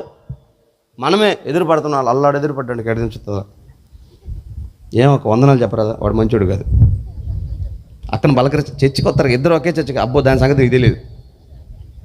మనుషులే అట్ట పోతారు కానీ ఆ చీమలు మీరు కావాలంటే అసలు చీమల గురించి తెలియని వాళ్ళు ఎవరు ఉంటారన్నా? మీకు తెలియదమ్మా చీమల గురించి? ఖచ్చితంగా చీమలు ఒకదానికొకటి ఎదురుపడాల్సిందే, పరామర్శించుకోవాల్సిందే, వెళ్ళాల్సిందే. ఇప్పుడు నేనేమనుకుంటాను, నేను కూడా ఒక చీమనైతే అప్పుడు వాటితో చెప్పొచ్చు, చీమ పనికి మాలిన దాని లోపల నిప్పులు ఉన్నాయి, కింద పడి చచ్చిపోతూ ఉన్నారు, వెనక్కి తిరిగి పదండి ఇంకో చోట చూసుకుందాం అని చెప్పేది. కుక్కలు మాట్లాడుకుంటాయి, కాకులు మాట్లాడుకుంటాయి, మనుషులు మాట్లాడుకుంటారు, జంతువులు మాట్లాడుకుంటాయి. ఇప్పుడు దేవుడు పైనున్నవాడు గనక, మహాకాశాలకు పైన ఉన్నాడు గనక, ఆయన శ్వాస మహాగర్జన గనుక ఆయన కోపిస్తే ఉరుములు మెరుపులు వస్తాయి కనుక ఆ స్వరంతో దేవుడు నీతో మాట్లాడితే నీకు అర్థం కాదని అంత గొప్ప దేవుడు నిన్ను ప్రేమించి నీ కోసం తగ్గించుకొని వచ్చాడు అంట. చప్పలు కూడా దేవునికి మహిమ కలుగును గాక. హల్లెలూయా. తగ్గించుకున్నాడు. అది ఎలాగుంటుందంటే, మీరు అందరూ ఇంచుమించు అందరి ఇంట్లో చిన్న బిడ్డలు ఉన్నారు, చిన్నపిల్లల్ని పెంచిన ఎక్స్పీరియన్స్ ఉంటుంది. మనం ఇట్లా పిడికిలు పట్టుకొని ₹1 కాయిన్ లోపల పెట్టుకుంటాం. పిల్లడు నానా రూపాయి ఇవా, ఇదిగో దీంట్లో ఉంది తీసుకోరా. ఆడు కట్టిపుల్లు అంత ఉంటాడు, ఆడు బలమంతా ప్రయోగించి ₹1 కోసం. మామూలుగా అయితే వాడు వల్ల అవుద్దా? కానీ నువ్వేం చేస్తావు? వాడి కోసం నీ బలాన్ని బలహీనం చేసి వాడు లాగితే వదిలేస్తావు, ఫ్రీడమ్ ఇస్తావు. నువ్వు బలవంతుడివే, ఆ బలహీనమైన చిన్నవాడు నీ చేతిలో దాన్ని తీసుకోలేడు, కానీ నువ్వు తగ్గించుకుంటావు చిన్నవాడి కోసం. అలాంటి అనుభవాలు ఎన్ని చెప్పగలను? మీ పిల్లల కోసం మీరు తగ్గించుకున్న అనుభవాలు, కింద కూర్చున్న అనుభవాలు, లోబడిన అనుభవాలు మీ పిల్లల కోసం. నిన్ను సృష్టించిన సృష్టికర్త నీకంటే గొప్ప తండ్రి, అందుకు తను తగ్గించుకొని భూమి మీదకి వచ్చాడు. కొట్టు ఎన్ని చప్పట్లు కొట్టినా, ఎన్ని నాలుకలతో స్తుతించిన ఆయన రుణము తీరదు. హల్లెలూయా. అంత గొప్ప దేవుడు తగ్గించుకొని కిందకు వచ్చాడు, అందుకని నీకు లోకువయ్యాడు తగ్గించుకున్నందుకు. అదే పైనుండి ఉంటే అబ్బా ఎంత గొప్ప దేవుడని ఇక కీర్తనలు పాడేవాడు, అన్ని కీర్తనలు అన్ని రాగాలు కలిపి పాడేవాడు. అందుకే ప్రేమ గల దేవుడు అండి, తగ్గించుకున్నాడు. దైవజనుడు ఆ చిన్నటి వాడి మీద ఎలాగైతే తగ్గించుకున్నాడో, అలాగే ఆకాశ మహాకాశాల పైన ఉన్న దేవుడు నీ కొరకు తగ్గించుకొని భూమి మీదకి వచ్చాడు. నీలో ఒకడయ్యాడు, నరుడయ్యాడు. ఆత్మదేవుడు పరమాత్ముడైన వాడు శరీరాన్ని ధరించుకొని నారాయణుడై నరుడై నరులతో సంచరించాడు. ఆయన పేరే నజరేయుడైన యేసు. ఎందుకని? నరుల జీవితాల్లో ఉన్న పాపాన్ని పరిహరించడానికి, నరుల కుటుంబాల్లో ఉన్న శాపం, అసమాధానం, దుర్మార్గం, అన్యాయం, రోగం అవి తీసివేయడానికి దేవుడు తగ్గించుకొని నీ మధ్యలోకి వచ్చాడు, నీ ఇంట్లో అడుగుపెట్టాడు, నీ జీవితంలోకి వచ్చాడు యేసయ్య. ఆయనను గనక నువ్వు ఈ రాత్రి గుర్తుపట్టగలిగితే యేసయ్య ఖచ్చితంగా ఈ రాత్రే నీ జీవితంలో ఒక గొప్ప మార్పును ఆయన ప్రారంభిస్తాడు. ఆమేన్. ఏది కోరుకొని ఈ సభల్లో నువ్వు ఒకవేళ కూడి ప్రార్థన చేసావో, ఏం ఆశపడ్డావో, ఆయన సమస్తము చేయుటకు శక్తి గలవాడండి. మళ్ళీ చెప్తున్నా కదా, ఆయన తగ్గింపే నీకు అది ఆటంకం అయిపోయింది. అంటే దేవుడు అంటే గొప్పవాడు కదన్నయ్య. మొన్న దేవుడు అన్నాడు కదా, దేవుడు అంటే రిచ్చు. ఎవరు రిచ్చు? మన ప్రభు రిచ్ సంగతి చెప్పామనుకో పిచ్చి పడుతుంది ఆడికి. ఆయన ఈ భూమి అంతా ఆయనదే, భూమి దాని సంపూర్ణతయా ఆయనదే. సముద్రాలకి కర్త. భూమి ఇంత బరువు ఉండాలని పుక్కిటిలో పొలిసిన వాడు ఎవరు? సముద్రాలకు సరిహద్దులు నియమించిన వాడెవడు? ఆకాశ మహాకాశాలను కలుగు చేసిన వాడెవడు? సూర్య చంద్ర నక్షత్రాలను నియమించిన వాడెవడు? ఈ విశ్వములో ఏ మత గ్రంథాలలోనైనా వాటిని సృష్టించిన వాని పేరు జాడ లేదు, కానీ నేను ప్రకటించే యేసయ్య దానికి నిర్మాణకుడై ఉన్నాడు. హల్లెలూయా, హల్లెలూయా. ఎందుకంటే చేసిన వాడే చెప్పుకుంటాడు, చేయనుడు ఎడ చెప్పుకుంటాడు. అందుకే ఏ గ్రంథంలో సృష్టి రహస్యం లేదు. ఆయన చేశాడు కనుక బైబిల్లో మాత్రమే సృష్టి రహస్యం ఉంది. మనిషిని నేను ఇలా నిర్మించానని, సూర్యచంద్రుని ఇలా తయారు చేశానని ఆయన దగ్గర ఉంది నిర్మాణం, ఆయన దగ్గర ఉంది వ్యవహారం, ఆయన దగ్గర ఉంది వివరం. ఎందుకంటే ఆయన చేశాడు కనుక ఆయనకు సూపర్ డూపర్ రిచ్. ఆయన దగ్గర సర్వ సంపదలు ఉన్నాయి, సర్వ సంపదలు ఆయనలో ఉన్నాయి. ఆయన ఎందుకు ఎప్పుడు డబ్బు ముఖం చూడనోడైతే ₹100 కనపడగానే జోబులో పెట్టుకుంటాడు. ఆ మధ్య నేను చెన్నై వెళ్ళా, అక్కడ ఓ పాస్టర్ గారు సాక్ష్యం చెప్తున్నాడు. ఏంటి ఆయన సాక్ష్యం అంటే, ఆయన ఒక బ్రాహ్మణ కుటుంబంలో పుట్టి ఈ భారతదేశంలో బ్రాహ్మణ సంఘానికి వాళ్ళ నాన్నగారు ఒక ఉన్నతమైన స్థాయిలో అన్నీ అవి ఉంటాయి కదా, ఈ వాటిని ఏమంటారు, అష్టపీఠమో ఏదంటారు, కొన్ని పీఠాలు ఉంటాయి, దానికి సంబంధించిన పీఠాలు. భారతదేశంలో 7-8 పీఠాలు ఉంటాయి. ఆ పీఠాలకు అధిపతి ఆయన, వాళ్ళ నాన్నగారు ఒకడే కొడుకు. ఆయన రిజర్వ్ బ్యాంక్ ఆఫ్ ఇండియా దానికి సంబంధించి డబ్బులు ప్రింట్ చేసే దగ్గర సూపర్వైజర్. ఆయన డబ్బుల మీదే కూర్చొని భోజనం చేస్తాడంట. మధ్యాహ్నం లంచ్ అయిన తర్వాత డబ్బుల మీదే పడుకొని నిద్రపోతాడంట. ఈ డబ్బులు కట్టలన్నీ కాలుతో నెట్టిపోతుంటాడట. ఈ కట్ట తిండరా, ఆ కట్ట తిండరా, డబ్బులతోనే బతికేస్తాడంట. ఇప్పుడు ఆవిడ బయటకు వచ్చి ₹100 కనపడింది అనుకో, అటు ఇటు చూడకుండా జోలో పెట్టుకుంటాడా? ఎందుకని పొద్దున్నేస్తే ఉండేది ఎక్కడ ఆయన? అది పొద్దున్నేస్తూ ఉండేది అక్కడ. ఇప్పుడు బంగారు గనిలో పనిచేసేవాడు బంగారానికి ఆశపడతాడా? పనిచేసేది ఎక్కడా? బంగారపు గని పొద్దుగూకులు బంగారం చేతులతో ఎత్తిపోస్తూ ఉంటాడు, పెట్టుకుంటాడా? సమస్తం సృష్టించింది యేసుబాబు కాబట్టి ఒక్కటి కూడా లేదు ఆయనకి. నీకు దిక్కు లేదు కాబట్టి అంత బంగారు దొరికితే ముక్కుకి మూతికి పెట్టుకొని తగిలించుకొని తిరుగుతున్నావు. ఆయన పాదాల కింద బంగారం, ఆయన కాళ్ళ కింద బంగారం. అందుకే యేసయ్య దగ్గర బంగారం లేదు. ఆయనకు కావాల్సి చాలా సమృద్ధి ఉంది, అందుకే పెట్టుకోలేదు ఆయన. ఆయనకు కావాలంటే ఆయన మాట్లాడితే బైబిల్ గ్రంథంలో యేసుప్రభు గొప్పతనాన్ని గురించి చిన్న చిన్న వివరాలు ఇచ్చి వెళ్ళిపోయాడు ఆయన, సూచన గుర్తుపట్టాలని. ఒకసారి ఒక ఆయన వచ్చాడు, హలో ప్రభువా నువ్వెవరో? నేను దైవ కుమారుని. సరే, ఇంతకు భూమి మీద మనిషిలాగా ఉన్నావు కదా, ట్యాక్స్ కట్టాలి కదా, నీకు ఇల్లు ఉంది కదా, ట్యాక్స్ కట్టవా? ఇంటి పన్ను కట్టవా? కడతా. మా డబ్బులు? పేతురు వైపు చూశాడు, ఏమన్నా ఉన్నాయా? సంచి ఖాళీ అయింది పాస్టర్ గారు, ఏం లేవు. సరే ఒక పని చేయి, ఒక గాలం తీసుకుని సముద్రం దగ్గరికి వెళ్ళి గాలమే అని. సముద్రం దగ్గర గాలానికి చేపలు పడతాయా? మీరందరూ చేపలు పట్టేవాళ్ళు కదా, వల ఎత్తే పడతాయా, గాలం ఎత్తే పడతాయా? వల వేస్తారు. చెరువులో గాలం వేస్తారు, నిల్వ నీళ్ళల్లో గాలం వేస్తారు, సముద్రంలో వల వేస్తారు. కానీ పేతురు గాలం ఇచ్చి పంపించాడు సముద్రానికి. దేనికి? నువ్వు అక్కడ గాలం వేయి, ఒక చేప వస్తుంది, ఆ చేప నోట్లో షేకేలు ఉంటుంది. షేకేలు అంటే డాలర్, రూపాయి, కరెన్సీ. అది తీసుకెళ్ళి కట్టు, నీ ఇంటికి కట్టు, నా ఇంటికి కట్టు, పన్ను కట్టే. చేప నోట్లో షేకేలు పెట్టింది ఎవరు? కరెక్ట్గా అదే ఎందుకు వచ్చింది ఆడికి? అది మనం ఆరాధిస్తే దేవుడు గొప్పతనం. హల్లెలూయా, హల్లెలూయా. ఇక ఆయన రిచ్ అంటే ఏంటి అసలు? ఆయన రిచ్ సంగతి, ఈ ప్రపంచానికి రిచ్ ఎవరో వాళ్ళని రిచ్ చేసింది ఆయన. ఈ ప్రపంచంలో రిచ్ పర్సన్ ఎవరో?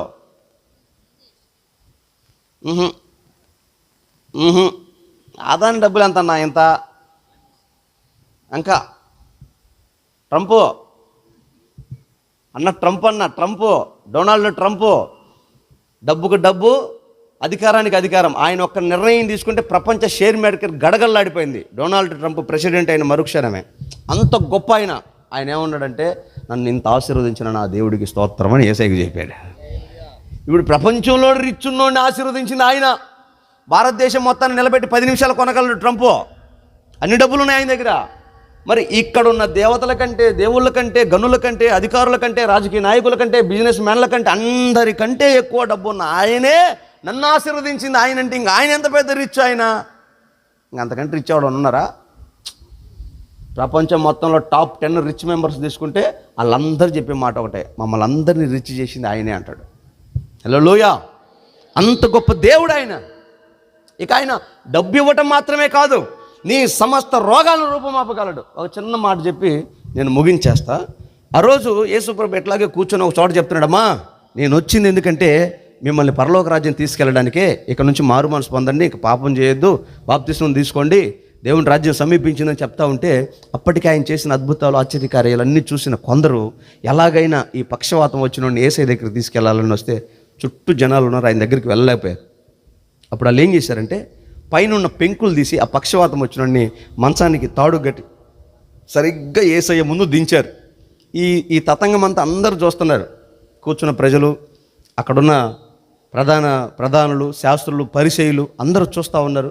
ఈ దేవుడు కూడా వాళ్ళని చూస్తున్నాడు. వాళ్ళ విశ్వాసాన్ని బట్టి దేవుడు చాలా ఆశ్చర్యపోతున్నాడు. అరే ఎంత నమ్మకం రా వీళ్ళకి, ఈ పక్షవాతం వచ్చిన ఎక్కడ దించుతున్నారు, ఆశ్చర్యపోయాడు. వెంటనే అందరూ చూస్తూ ఉన్నారు. ఇప్పుడు యేసుప్రభు లేచి వీడిని బాగు చేస్తాడు, నూనె రాస్తాడు, ప్రార్థన చేస్తాడు అనుకున్నారు. సింపుల్గా ఆయన ఏమన్నాడంటే, అల్లంత దూరం లేచి, రే బాబు నీ పాపాలు క్షమించాను, నీ పరుపెత్తుకొని వెళ్ళిపో అన్నాడు. ఏయ్ ఒక కేక. ఏమని? అద్భుతం చేశాడు, చప్పలు కొట్టడం రాని కాదు. ఏం మాట్లాడుతున్నావయ్యా నువ్వు? ఏం మాట్లాడుతున్నావు? నేనేమన్నా నీ పాపాలు క్షమించానంటావేంటి? అనకూడదా? లేదు అనకూడదు. ఎందుకని? పాపాలు క్షమించేది దేవుడు ఒక్కడే. ఎవరు మనుషులు కానీ, అధికారులు కానీ, పెద్దలు కానీ పాపాలు క్షమించకూడదు. దేవుడే క్షమించాలి. దేవుడు క్షమిస్తేనే పాపాలు పోతాయి. వీడు మాట్లాడుతూ ఉండగానే ఈ పక్షవాతం వచ్చినోడు లేచి బొంత మడత వేసుకుంటున్నాడు, మంచం మడత పెట్టుకుంటున్నాడు. వీళ్ళు డిస్కషన్ చేస్తున్నారు, గొడవ పడతానే ఉన్నారు. వాడు మంచం భుజాన్ని వేసుకొని వెళ్ళిపోతానే ఉన్నాడు. దేవునికి స్తోత్రం, హల్లెలూయా. సింపుల్గా చెప్పాడు యేసు ప్రభు. ఇప్పుడు ఆడి పాపాలు ఏమైనాయి అంటే, క్షమించానంటే నేను ఎవరిని? ఎస్, నేనే దేవుణ్ణి. నీ పాపం క్షమించిన వాడిని, క్షమించుటకు శక్తి గలవాడిని, అధికారం గలవాడిని నేనే. వాడి పాపాలు క్షమించాను, వాడు పరిపెత్తుకొని ఆనందంగా వెళ్ళిపోతున్నాడు. నువ్వే ఏలు పెట్టి చూస్తా ఉన్నావు, ఇది నిజమా కాదా, అవునా కాదా అని. ఇంకా చూస్తాను యేసుప్రభు నమ్ముకోవటం మంచిదేనా? పిల్లలు పుడతారా? ఆశీర్వదితుడా? ఉద్యోగం వస్తుందా? గొప్ప దేవుడైనట్టువా? ఇబ్బంది ఏం లేదా? మన కులంలో వెళ్ళేస్తారు ఏమన్నా? ఓ పిచ్చిదానా, పిచ్చోడా, నువ్వు ఆరాధిస్తున్న యేసు లోకమంతా మెచ్చిన దేవుడు. నువ్వు నమ్మాలనుకుంటున్న యేసు లోక రక్షకుడు, పాప విమోచకుడు. ఆయన ఒక్కడే దేవుడు, దేవుడు అన్నట్టు అర్హుడు, దేవ లక్షణాలు కలిగిన పరిశుద్ధుడు ఒక్కడ ఆయన మాత్రమే. ఇంకా ఎవ్వరికి ఆ లక్షణాలు లేవు, ఆ స్వభావాలు లేవు, ఆ గుణగణాలు లేవు. మనుషులకు సంబంధించిన పరిస్థితులే ఉన్నాయి, కానీ దేవుళ్ళు అనబడుతున్న వారికి నిజంగా పరిపూర్ణుడైన దైవత్వం కలిగిన వ్యక్తి ఎవరైనా ఉన్నారంటే యేసు ఒక్కడే లోకంలో. అలాంటి దేవుణ్ణి నువ్వు ఎలా పట్టుకున్నావు, ఎలా నమ్ముతున్నావు, దేని కొరకు నమ్ముతున్నావు ఆలోచన చేయి.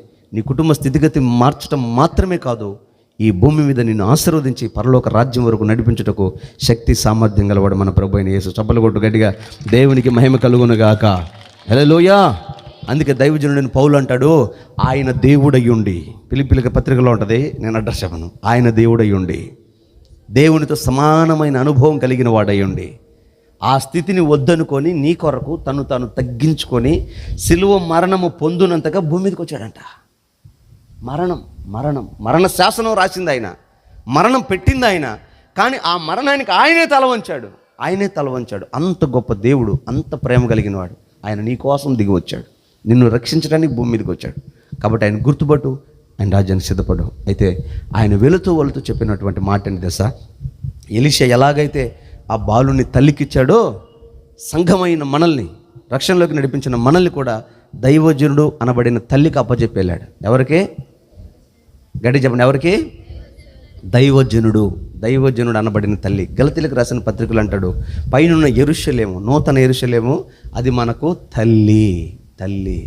యెరూషలేము అంటే సంఘం అంటే మనమే. దేశం అంటే మట్టి కాదు, దేశం అంటే మనుషులు. సంఘం అంటే గోడ కాదు, సంఘం అంటే గుడి కాదు, సంఘం అంటే స్థలం కాదు, సంఘం అంటే మనుషులు, సంఘం అంటే విశ్వాసులు, సంఘం అంటే మనమే.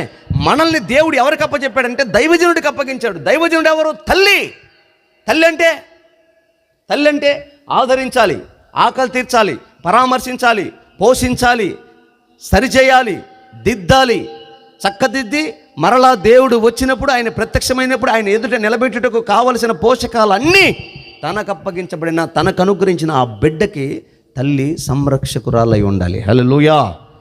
ఈనాటి సంఘాలలో, ఈనాటి సేవకుల్లో ఇది ఉందా? ఈనాటి సేవలు ఇది ఉందా? సేవకుడు అంటాడో ఎందుకో? పాలు పిండుకొని తాగేదానికి, కోసుకొని తినేదానికి, ఏలడానికి, పెత్తందారు అవ్వడానికి, లోకం సంపాదించడానికి. ఈ అంత్య దినాల్లో ఆ సేవ మైండ్ మారిపోయింది, సేవకుని తత్వం మారిపోయింది. కడవరి కాలంలో సంఘాన్ని ప్రేమించి, పరామర్శించి, ప్రోత్సహించి, బలపరిచి ఆధ్యాత్మికమైన మార్గంలో దేవుని దగ్గరికి చేరడానికి మార్గము చూపించే మాదిరికరమైన సేవా జీవితం కరువైపోయింది, మరుగైపోయింది. వెతికితే దొరకట్లా. సేవకులు కుప్పలు ఉన్నారు, కానీ సంఘం ఏది? సేవకులు పెరిగిపోతున్నారు, కానీ విశ్వాసులేరి, మారు మనసు పొందేవాళ్ళేరి. మాదిరి కలిగిన సేవ ఏది? ఆలోచన దేవుని బిడ్డలారా, ఒక మంచి దైవజనుడు మనకు కలిగి ఉండటం, అది మనకు తల్లి లాంటిదే. హల్లెలూయా. ఒక మంచి సంరక్షకుడు, ఒక మంచి ప్రార్థనాపరుడు, ఒక మంచి పౌరుషం కలిగిన వాడు, ఒక మంచి బాధ్యత కలిగిన సేవకుడు మనం కలిగి ఉండటం, అది మనకు ఆశీర్వాదం. మనం కష్టంలో ఉన్నప్పుడు, మన అవసరతలో ఉన్నప్పుడు, మనం ఆకలితో ఉన్నప్పుడు దైవజనుడు మన కొరకు చేతులెత్తి ప్రార్థన చేయాలి. దైవజనుడు మనల్ని సమీపించాలి, దైవజనుడు మనల్ని పరామర్శించాలి. అంతేగాని దైవజనుడు మన మీద నేరారోపణ చేయకూడదు, కంప్లైంట్ చేయకూడదు. ఈ ప్రపంచంలో ఎవరైనా తల్లి బిడ్డ మీద కంప్లైంట్ చేస్తుందా? ఉయ్యాల పడుకున్న బిడ్డ మీద పొద్దుగులు ఏడుస్తుంది, పనికి మాలింది, అనవసరంగా నాకు పుట్టింది అంటదా? ఏ తల్లైనా ఆ ఏడుపుకి కారణమైన సమస్య తెలుసుకుంటుంది, ఆ సమస్య లేకుండా ప్రయత్నం చేస్తుంది. అది తల్లి. అందుకే దైవజనుడు తల్లికి అప్పచెప్పాడు, దేవుడు సేవకుడికి అప్పచెప్పాడు. ఈరోజు అలాంటి సేవకుడు ఉన్నాడా లేదా నీకు? అలాంటి సంఘం ఉందా లేదా నీకు? అలాంటి సహవాసం ఉన్నావా లేవా? నువ్వు ఆలోచించు. ఎందుకో తెలుసా? ఈ ఆధ్యాత్మికమైన బలం, ఈ ఆధ్యాత్మికమైన సపోర్ట్ నీకు లేకపోతే నువ్వు రాజ్యం సమీపించడం కష్టం. బలపరిచేవాళ్ళు లేకపోతే, ఆదరించేవాళ్ళు లేకపోతే, త్రోవ చెప్పేవాళ్ళు లేకపోతే ఎలాగెళ్తావు? అందుకే దేవుని వాక్యంలో రాయబడిన మాట, ఇర్మియా గ్రంథం 6వ అధ్యాయం 16వ వచనంలో ఒక్క మాట చదవండి. ఇర్మియా పుస్తకం 6వ అధ్యాయం 16వ వచనం. నేను ముగిస్తున్నాను, చివరి మాట 6:16. ఇర్మియా గ్రంథం 6వ అధ్యాయం 16వ వచనంలో చదువుతున్నారు, చూడండి. దేవుడని యెహోవా ఇలాగూ సెలవిచ్చుచున్నాడు, మార్గాలలో నిలిచి చూడండి, పురాతన మార్గాలను గురించి విచారించండి, ఆ పురాతన మార్గాలలో మేలు కలిగే మార్గం ఏది అని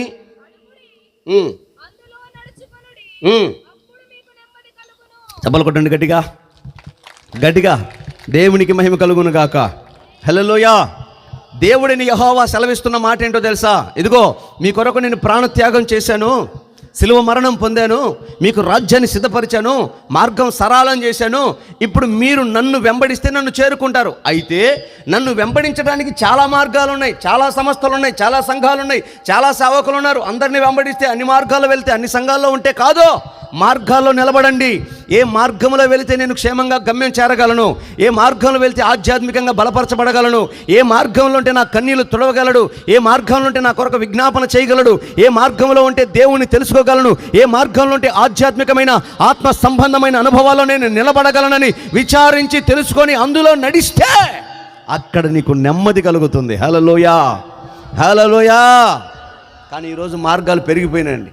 ఎలక్షన్లు వేసే మార్గం ఒకటే, కలెక్షన్లు వేసే మార్గం ఒకటే, ఎన్నికలు చేసే మార్గం ఒకటే, లోక సంబంధమైన అనుభవాలు మార్గం ఒకటే, రికార్డింగులు డ్యాన్సులు వేసే మార్గాలు ఒకటి. లేవా సంఘాల్లో? ఇవన్నీ లేవా? సంఘాల్లోకి రాలేదా? లోక సంబంధమైన అలవాట్లను కలపలేదా? సంఘంలో ఏకీభవించలేదా? ఈ అంత దినంలో ఒకసారి ఆలోచించి, దేవుని బిడ్డ, నువ్వు దేవుని రాజ్యానికి చేరాలి అంటే, సంఘంగా ఆయన సన్నిధిలో నువ్వు చేర్చబడి ఆయన సింహాసనం మీదకి నువ్వు ఎత్తబడాలి అంటే నువ్వు మార్గాల్లో నిలబడాలి. అన్ని మార్గాలు దేవుని దగ్గరికి రావు, అన్ని మార్గాలు గమ్యం చేర్చలేవు. మొన్న మధ్యవుడు ఈ ఫోన్లో పెట్టుకొని ఈ గూగుల్ మ్యాప్ ఆన్ చేశాడంట. ఎక్కడి నుంచి? రాజస్థాన్ నుంచి ఇంకో ప్లేస్ ఎక్కడికో గూగుల్ మ్యాప్ పెట్టుకొని కారుకు తగిలించుకొని పోతా ఉన్నాడు. ఆ దారి ఆ ముళ్ళు ఎటు చూపి తట్టే పోతాడు. చివరికి కాకుల దూరాన్ని కారు అడవిలోకి పోయాడు. పోతా ఉన్నాడు. మట్టి రోడ్డు వస్తుంది, జ్ఞానం ఉండొద్దు. వరి ఇటు పోతే నేను గమ్యం చేరుతానా లేదా, ఏంది దారి ఇటు చూపిస్తుంది, ఏంది అర్థం చేసుకోవద్దు. గూగుల్ మ్యాప్ చెప్పిందిగా, చక్కగా పోయాడు. ఆడికి పోయిన తర్వాత మ్యాప్ కట్ అయింది. ఎందుకంటే సిగ్నల్ ఆడుతుంది, అడవిలో సిగ్నల్ ఉంటుందా? ఇప్పుడు ఎటు పోవాలి? కారు దిగి ఫోన్ తీస్తే సిగ్నల్ లేదు. ఇది టీవీలో వచ్చిందండి, పేపర్లు వేశారండి. ఇది దిగితే సిగ్నల్ లేదు, చుట్టుపక్కల పలకరించే మనిషి లేడు. ఏం చేయాలి అర్థం కాక కారు ఆన్ చేసి ఏసీ ఆ నలుగురి పిల్లల్ని, భార్యని, ఇద్దరు పిల్లల్ని లోపల పెట్టి ఈయన మగోడల్లా ఆ రోడ్డు నడుచుకుంటూ 4 కిలోమీటర్లు వెళ్తే అక్కడ వచ్చిందండి సిగ్నల్. అప్పుడు ఎవరికి చేయాలో అర్థం కాక పోలీసులకు చేశాం. అయ్యా మేము దారి తప్పామయ్యా, మమ్మల్ని కాపాడండి అయ్యా. వాళ్ళు 2 వ్యాన్లు వేసుకుని ఇట్టెందుకు వచ్చావరా, తెలివి తక్కువడా, బుద్ధి లేనివాడా అంటే, గూగుల్ మ్యాప్ చూసి వచ్చానయ్యా. ఏం చూసి వచ్చాడంట? డిగ్రీలు చదివాడు, పిహెచ్డీలు చదివాడు, లక్షల జీతాలు తీసుకున్నాడు, కానీ దారి తెలియలేదు దిక్కుమాలినోడికి. కారణం ఏంటి? గూగుల్ మ్యాప్ను వెంబడించాడు. ఈరోజు ఎవరిని వెంబడిస్తున్నావు? ఏ మార్గంలో ఉన్నావు? ఏ మార్గంలో వెళ్తున్నావు? నీ గమ్యం ఏంటి? నీ ఆధ్యాత్మికమైన స్థితి ఎలాగుంది? ఆలోచన చేయి. నిన్ను చక్కగా దేవుడి దగ్గరికి చేర్చగలిగిన వాడు, దేవుని సన్నిధికి చేర్చగలిగిన వాడు, దేవుని మనసును నీకు తెలియచేయగలిగిన వాడు, ఆధ్యాత్మికంగా బలమును నీకు నూరిపోయగలిగిన, ప్రతిష్ట కలిగిన, సమర్పగలిగిన దైవజనుడు నీకున్నాడా? తల్లిగా, తండ్రిగా ఉన్నాడా? లేకపోతే పొద్దుగోకులు ఎల్ఐసి పాలసీలు కట్టుకొని అంటే. మొన్న మధ్య ఒక పాస్టర్ గారు పంచాయతీ పోలీస్ స్టేషన్ ఉన్నాడు. వందనాలు పాస్టర్ గారు అన్నాడు. నన్ను ఇట్ట వందనాలు అంటుండు, స్టేషన్లో అంటుండు. వీడు పాస్టర్ అట్టయిండు, డౌటు. సరే వందనాలు చెప్పాడు కదా, ఏందన్నా ఏడన్నా అంటే, ఏం లేదు పాస్టర్ గారు, కొద్దిగా పరిచర్యకు తోడ్పాటు ఉంటుందని రియల్ ఎస్టేట్ వ్యాపారం చేశాడంట. అయితే ఏమైంది? ఒకడే ఇద్దరికి అమ్మాడంట స్థలం. ఇప్పుడు మధ్యలో పాస్టర్ గారు ఉన్నాడు, నెత్తిన పడింది ఆయనకి. ఆ ఇద్దరు కలిసి పాస్టర్ గారి మీద కేసు పెట్టారు. పోయాడు, స్టేషన్లో ఉన్నాడు. ఆదివారం అంతా స్టేషన్లో ఉన్నాడు, సోమవారం అంతా స్టేషన్లో ఉన్నాడు, మంగళవారం బయట పంచాయతీ పెట్టి, వందనాలు పాస్టర్ గారు, ప్రార్థన చెప్పి పాస్టర్ గారు, నీకు పెట్టిన పని ఏంది, నీకు చెప్పిన పని ఏంది, నువ్వు చేసే పని ఏంది, కుక్క పెత్తన గాడి చేస్తే ఏమైనా తనులెల్లా. ఈయన వచ్చి ఏం చెప్పాలి సంఘానికి? అమ్మలారా, మీరు కూడా రియల్ ఎస్టేట్ వ్యాపారాలు చేసి నెత్తికి తెచ్చుకో, అది చెప్పాలా? పొద్దుగోగులు దేవుడితో సహవాసం చేసి దేవుడి దగ్గర కనిపెట్టి ఆ పరలోక సంగతులు సంఘానికి బోధించే సేవకుడు వేరే, లోకంతో ఉండి లోకంతో తిరిగి లోక సంబంధమైన సంగతులు సంఘంలో ప్రకటించే సేవకుడు వేరే. ఈరోజు మన ఆధ్యాత్మికమైన తల్లి సేవ ఎవరు? సేవకుడు ఎవరు? ఆయన నిన్ను మోక్షానికి చేర్చగలడా, నడిపించగలడా? ఆ మ్యాప్, పరలోక రాజ్యానికి చేర్చగలిగిన ఆ మార్గం నువ్వు వెంబడిస్తున్న నీ తల్లి అయిన దైవజనుడికి తెలుసా? ఏం తెలుసు నీ సేవకుడికి? మా కొండేబులో పాస్టర్ గారు ఉన్నారు. ఎవరన్నా ప్రార్థన చేయమని వెళ్ళారనుకో, పేపర్ పెన్ను తీసుకొని ప్రిస్క్రిప్షన్ రాసిస్తాడు. నీకు అర్థమవుతుందా? మొన్న నాకు ఆమె వచ్చిందంట, అయ్యా ఈ మధ్య ఏందో అరికాల నుంచి నడుముల దాకా ఒకటే నొప్పులయ్యా, ప్రార్థన చేయ్యా అంటే గబగబ లోపల పోయి పెన్ను పేపర్ తెచ్చి గబగబ రాసి పలానా మెడికల్ షాప్లో పోయి మందు తెచ్చుకోపోనాడంట. నిన్ను పెట్టింది ఎందుకు? నువ్వు చేయాల్సింది ఏంది? చేస్తుంది ఏంది? పాపం ఆమె వచ్చి నా దగ్గర చెప్పింది, మరి ఇప్పుడు ఏం చేద్దాం అనుకుంటున్నావు అమ్మ అంటే, అయ్యా మందులు తెచ్చుకున్న సంగతి నాకు తెలియదు అంటయ్యా, ఆయన రాసి ఇవ్వాలనా? నాకు తెలియదు. ప్రార్థన చేస్తే దేవుడు నాకేమన్నా పాపం వలన వచ్చిందో, శాపం వలన వచ్చిందో, దయ్యం వలన వచ్చిందో, ఈ బలహీనత ఆయన ప్రార్థన చేస్తే విడుదల పొందుతానని ఆయన అడిగితే ఆయన మందులు రాసిపోయి తెచ్చుకోమంటాడు. అయ్యా నేనేం చేసాను అయ్యా, మరి ఏం చేద్దాం అనుకుంటున్నావు? నువ్వు చెయ్యయ్యా, నాకు మందులు రాయడం తెలియదు, నాకు ప్రార్థన ఒక్కటే తెలుసు. ప్రార్థన చేశా, సాయంత్రం తగ్గిపోయిందంట ఆమెకే. ఇంకది రేపటి నుంచి నాయన కలపడుతున్నావా? ఏందమ్మా నువ్వు అడిగి బావా, ఇంకెందుకయ్యా, తగ్గించేవాడివి నువ్వైతే, ప్రార్థన చేసేది నువ్వైతే, నీ వెనకాల వస్తానయ్యా దేవుడి దగ్గర తీసుకుపోయా నిందమ్మా. దేవునికి మహిమ కలుగును గాక. దేవుని బిడ్డలరా, ఈ చిన్న లాజిక్ ఆధ్యాత్మికమైన జీవితంలో టీవీల వైపు చూసి, వైభవాల వైపు చూసి మనం మోసపోవద్దు. కానీ ఆధ్యాత్మికంగా దేవుని మనసు కలిగి, ప్రతిష్ట కలిగి, సమర్పణ కలిగి, దేవుని రాజ్యానికి నడిపించే ఒక రోషం కలిగిన సేవకుడు మనకు తల్లిగా ఉంటే అది మన కుటుంబాలకు ఆశీర్వాదమగును గాక. దేవుడు కూడా వాళ్ళకే అప్పచెప్పాడంట. అపోస్తులను ఏర్పాటు చేసుకొని స్థిరపరిచి వాళ్ళకి అధికారం ఇచ్చి పంపించాడంట. కాబట్టి ఈరోజు మొత్తానికి మరి ఎందుకు దైవజనుడు ఈ స్థలంలో ఇలాగ ఏర్పాటు చేశాడో, మీ పట్ల, ఈ ప్రాంతం పట్ల దేవుడు ఉద్దేశం ఏంటో నాకు తెలియదు. కానీ దేవుడు మరి కనికరించి ఈ స్థలాన్ని తీసుకొచ్చాడు కదా. ఈ మాటలు వ్యర్థంగా పోనివ్వకుండా మీరు స్థిరపరచుకోండి. ఈ రాత్రి మీరు విన్న ఈ మాటలు మీ కుటుంబాల స్థితిని మార్చాలి, మీ జీవితాన్ని ఆధ్యాత్మికంగా కట్టాలి. ఇది మొదలుకొని విశ్వాస జీవితంలో అనేకమైన బలమైన కార్యాలు మీరు పొందుదురుగాక. ఇంకా మీరు బాప్తిసం పొందకపోయినా, ఇంకా మీరు దేవుడి గురించి తెలుసుకోకపోయినా ఒక నూతన తీర్మానం చేసుకోండి. దేవుని పట్టుకోండి, నెమ్మది గల మార్గాల్లో ప్రయాణం చేసి నా దేవుని ఆశీర్వాదం, సకల ఆశీర్వాదాలు మీరు పొందుదురుగాక. అందరూ తలలు వంచి కళ్ళు మూసుకొని మోకరించండి, ప్రార్థన చేసుకుందాం.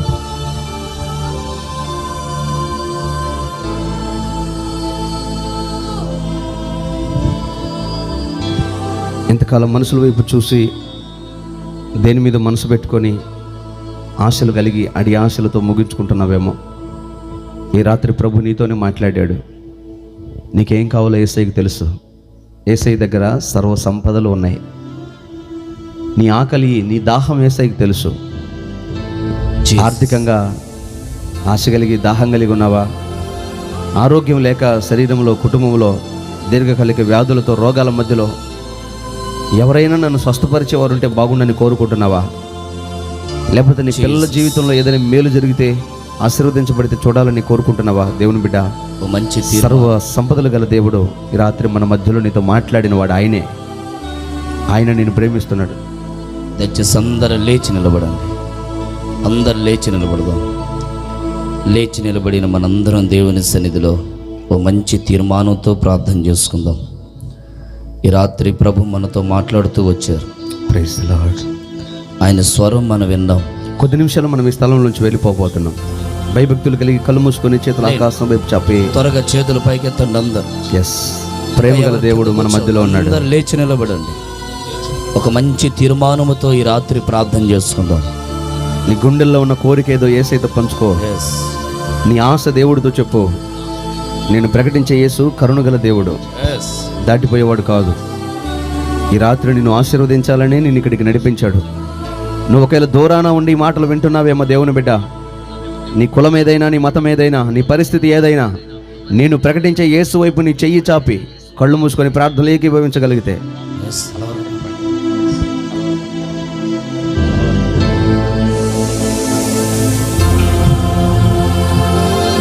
యేసయ్యతో నీ సమస్యను, నీ పరిస్థితిని నీ మనసులో చెప్పగలిగితే చాలు. నా దేవుడు నిన్ను ఖచ్చితంగా దాటిపోడమ్మా. నీ కన్నీళ్లు తుడుస్తాడు. నీ పిల్లల జీవితాల్ని అద్భుతంగా తీర్చిదిద్దుతాడు. నీ బిడ్డలు విప్లవాత్మకమైన ఆశీర్వాద మార్గాలు నడిపించబడతారు. యేసయ్యతో మాత్రమే చెప్పు. మనుషులతో చెప్పుకుంటే సిగ్గుపడతావు. నీవు నాకుండగా నీవే నాండగా, నీవేనా ఆత్మదాము తీర్చిన వెంబడించిన బండవు. నీవు నాకుండగా, అందరూ గట్టిగా చప్పులు కొడుతూ పాడుదాం. నీవే నాండగా, నీవు నాకుండగా, నీవే నాండగా, నీవేనా నీవేనా నీవేనా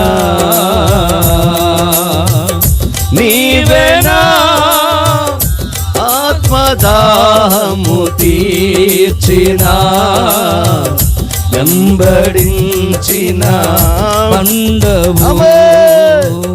నీవేనా ఆత్మదాహము తీర్చిన వెంబడించిన బండవు. కలవరపడినే కుండల వైపు నా ఇంతవరకు ఎవరి వైపు చూసావు? రాత్రి దేవుడు నీతో మాట్లాడి ఉన్నాడు. వైపు కన్నులేతి గోధువతో నేను కుమిలెదనా, గోధువతో నేను కుమిలెదనా, నీవు నాకుండగా. యేసయ్యా నీవే నాండగా, నీవు నాకుండగా, నీవే నాండగా,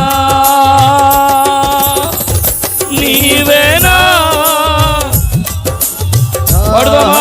తీర్చిన వెంబడించిన బండవు. సర్వకృపానిధివి సంపదల కనివి, సర్వకృపానిధివి సర్వ ఘనివి, సకలము సకలము సకలము సకలము చేయగలని వైపేనా కన్నులెత్తి చూచెదా. సకలము చేయగలని ఏదైనా చేయుటకు శక్తిగల దేవుడు అయ్యా. కన్నులెత్తి చూచెదా, నిత్యము కదలని సియోను కొండపై నిత్యము కదలని. పాడుదామా గట్టిగా. సియోను కొండపై యేసయ్యా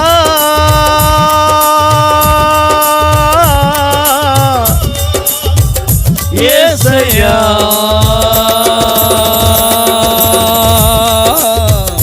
యేసయ్యా యేసయ్యా నీదు ముఖము చూచుచూ పరవశించి ఆమేన్. యేసయ్యా నీదు ముఖము చూచుచూ పరవశించి పాడేదా, పరవశించి యేసయ్యా పరవశించి పాడేదా, పరవశించి పాడేదా, పరవశించి పాడేదా. హల్లెలూయా పరవశించి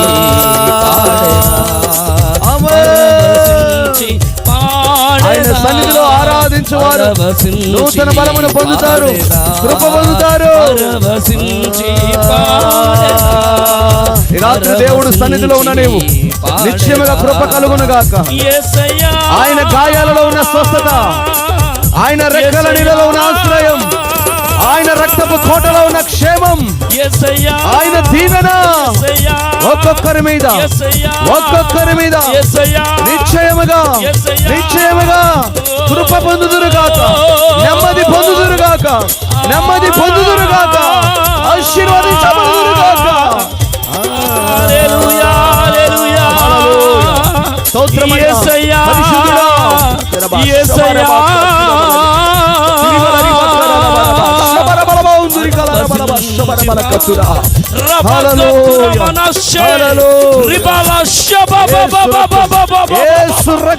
ఇదిగో ఈ రాత్రి ఒక్కొక్కరిని ఆయన తాగుతున్న రాత్రి, బలపరిచే రాత్రి.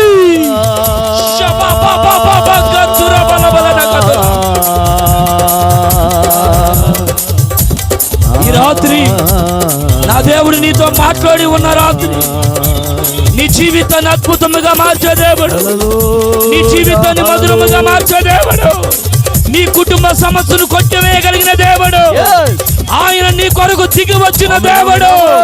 ఆయన నరుడు కాదు, దేవుడు అనుటకు యోగ్యుడు.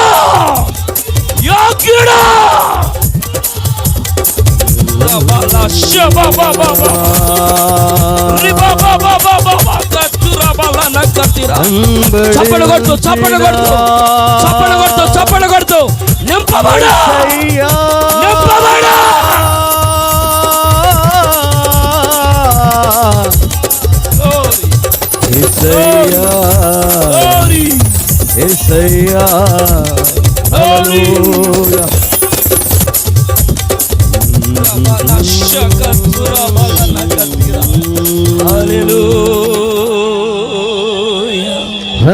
వెంబడించిన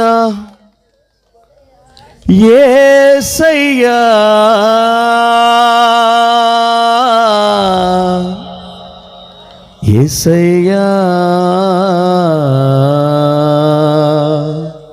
ఈ రాత్రి వరకు ఒకవేళ ప్రభు ప్రేమకు దూరంగా ఉన్నావేమో, వెంబడించిన యేసయ్య ప్రేమ నీతోనే మాట్లాడుతుంది. ఆయన సన్నిధిలో నిలబడిన నీవు నిదానించి యేసు వైపు చూడగలిగితే, కలవరి సిలువలో వ్రేలాడుతున్న యేసయ్య రెండు చేతులు చాపింది నీ కోసమే. నీ జీవితం ఆయనకు అప్పగించగలిగితే అద్భుతాలు చూస్తావు. వెంబడించిన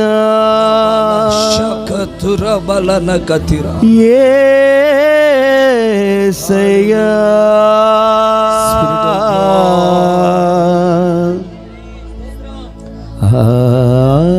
మంచి తీర్మానంతో ప్రార్థన చేసుకుందామా?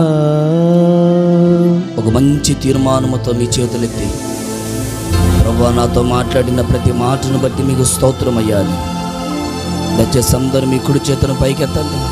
చిన్న ప్రార్థన చేసుకుందాం. Thank you lord.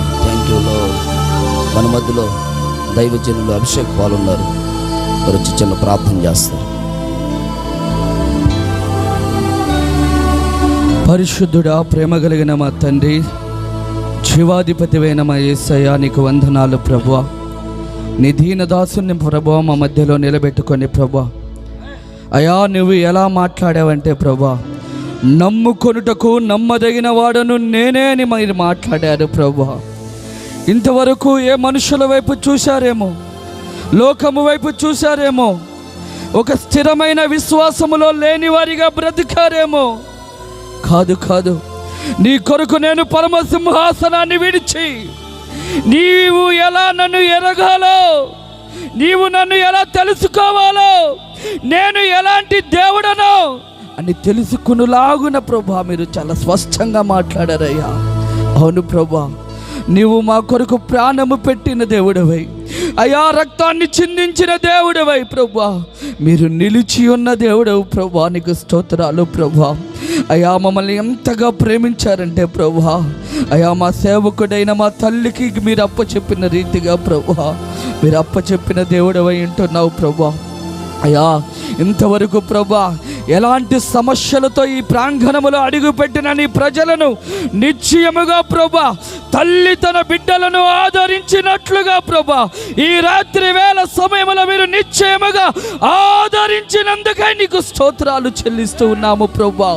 యేసురాజా, తల్లి కౌగిలిలో ఉన్న బిడ్డ వలె ప్రభా మమ్మల్ని కాపాడిన దేవా నీకు స్తోత్రాలు ప్రభా. నీకే మహిమ ఘనత ప్రభావాలు చెల్లిస్తూ ప్రభా. అయా, ఈ దినాన వాక్యాన్ని ప్రకటించిన నీ దీనదాసుని ఇంకను బలపరిచి అభిషేకించి ప్రభా, నిలబడిన ప్రతి చోట మాట్లాడే ప్రతి ప్రాంతంలో ప్రభా సర్వశక్తి కలిగిన నీ వాక్కులనిచ్చి మీరు బలపరిచి అభిషేకించి వాడుకోమని అడుగుతూ ఉన్నాను ప్రభా. రాకపోకలలో ప్రయాణాలలో క్షేమాన్నిచ్చి ప్రభా అయా నీ నామ మహిమార్థంగా వాడుకోమని అడుగుతూ ఉన్నాం. ఈ కూడికకు సహకరించిన ప్రతి బిడ్డలను, ప్రతి కుటుంబాన్ని, సేవకులను, ఈ పరిచర్యను నిశ్చయముగా మీరు ఆశీర్వదించమని అడుగుతూ ఉన్నాను ప్రభా. మీరే మహిమ పొందండి ప్రభా, మీరే దీవించండి. స్థానిక సంఘ కాపరిని మీరు దీవించండి, వారి పరిచర్యను, వారి కుటుంబాలను ఇంకా అనేకమైన నూతన ఆత్మలను చేర్చి ఒక బలమైన పరిచర్యగా మీరు మార్చమని అడుగుతూ ఉన్నాను ప్రభా. నీకు స్తోత్రాలు. ఈ కూడికలు నీ రీతిగా ఏర్పాటు చేయుటకు ప్రేరేపించిన నీ దీనదాసుని కూడా ప్రభా ఇంకను బలపరిచి జరుగుతున్న ప్రతి ప్రాంతంలో ప్రభా గొప్పగా మీరు ప్రత్యక్షమై ఆ ప్రాంత దీవెనకరముగా మారునట్లుగా సహాయము చేయమని, మీరే మహిమ ఘనత ప్రభావాలు పొందుకోమని నజరేయుడైన యేసు నామములో అడుగుతూ ఉన్నాము తండ్రి. ఆమేన్, ఆమేన్. మన తండ్రి అయిన దేవుని ప్రేమ, మన ప్రభు అయిన యేసుక్రీస్తు కృప, పరిశుద్ధాత్మ దేవుని సహవాసము, సన్నిధి సదాకాలం తోడయండి. ఈ సన్నిధిలో చేరిన వారికి, ప్రాంతానికి సహకరించిన వారందరికీ తోడయండి, నడిపించును గాక. ఆమేన్.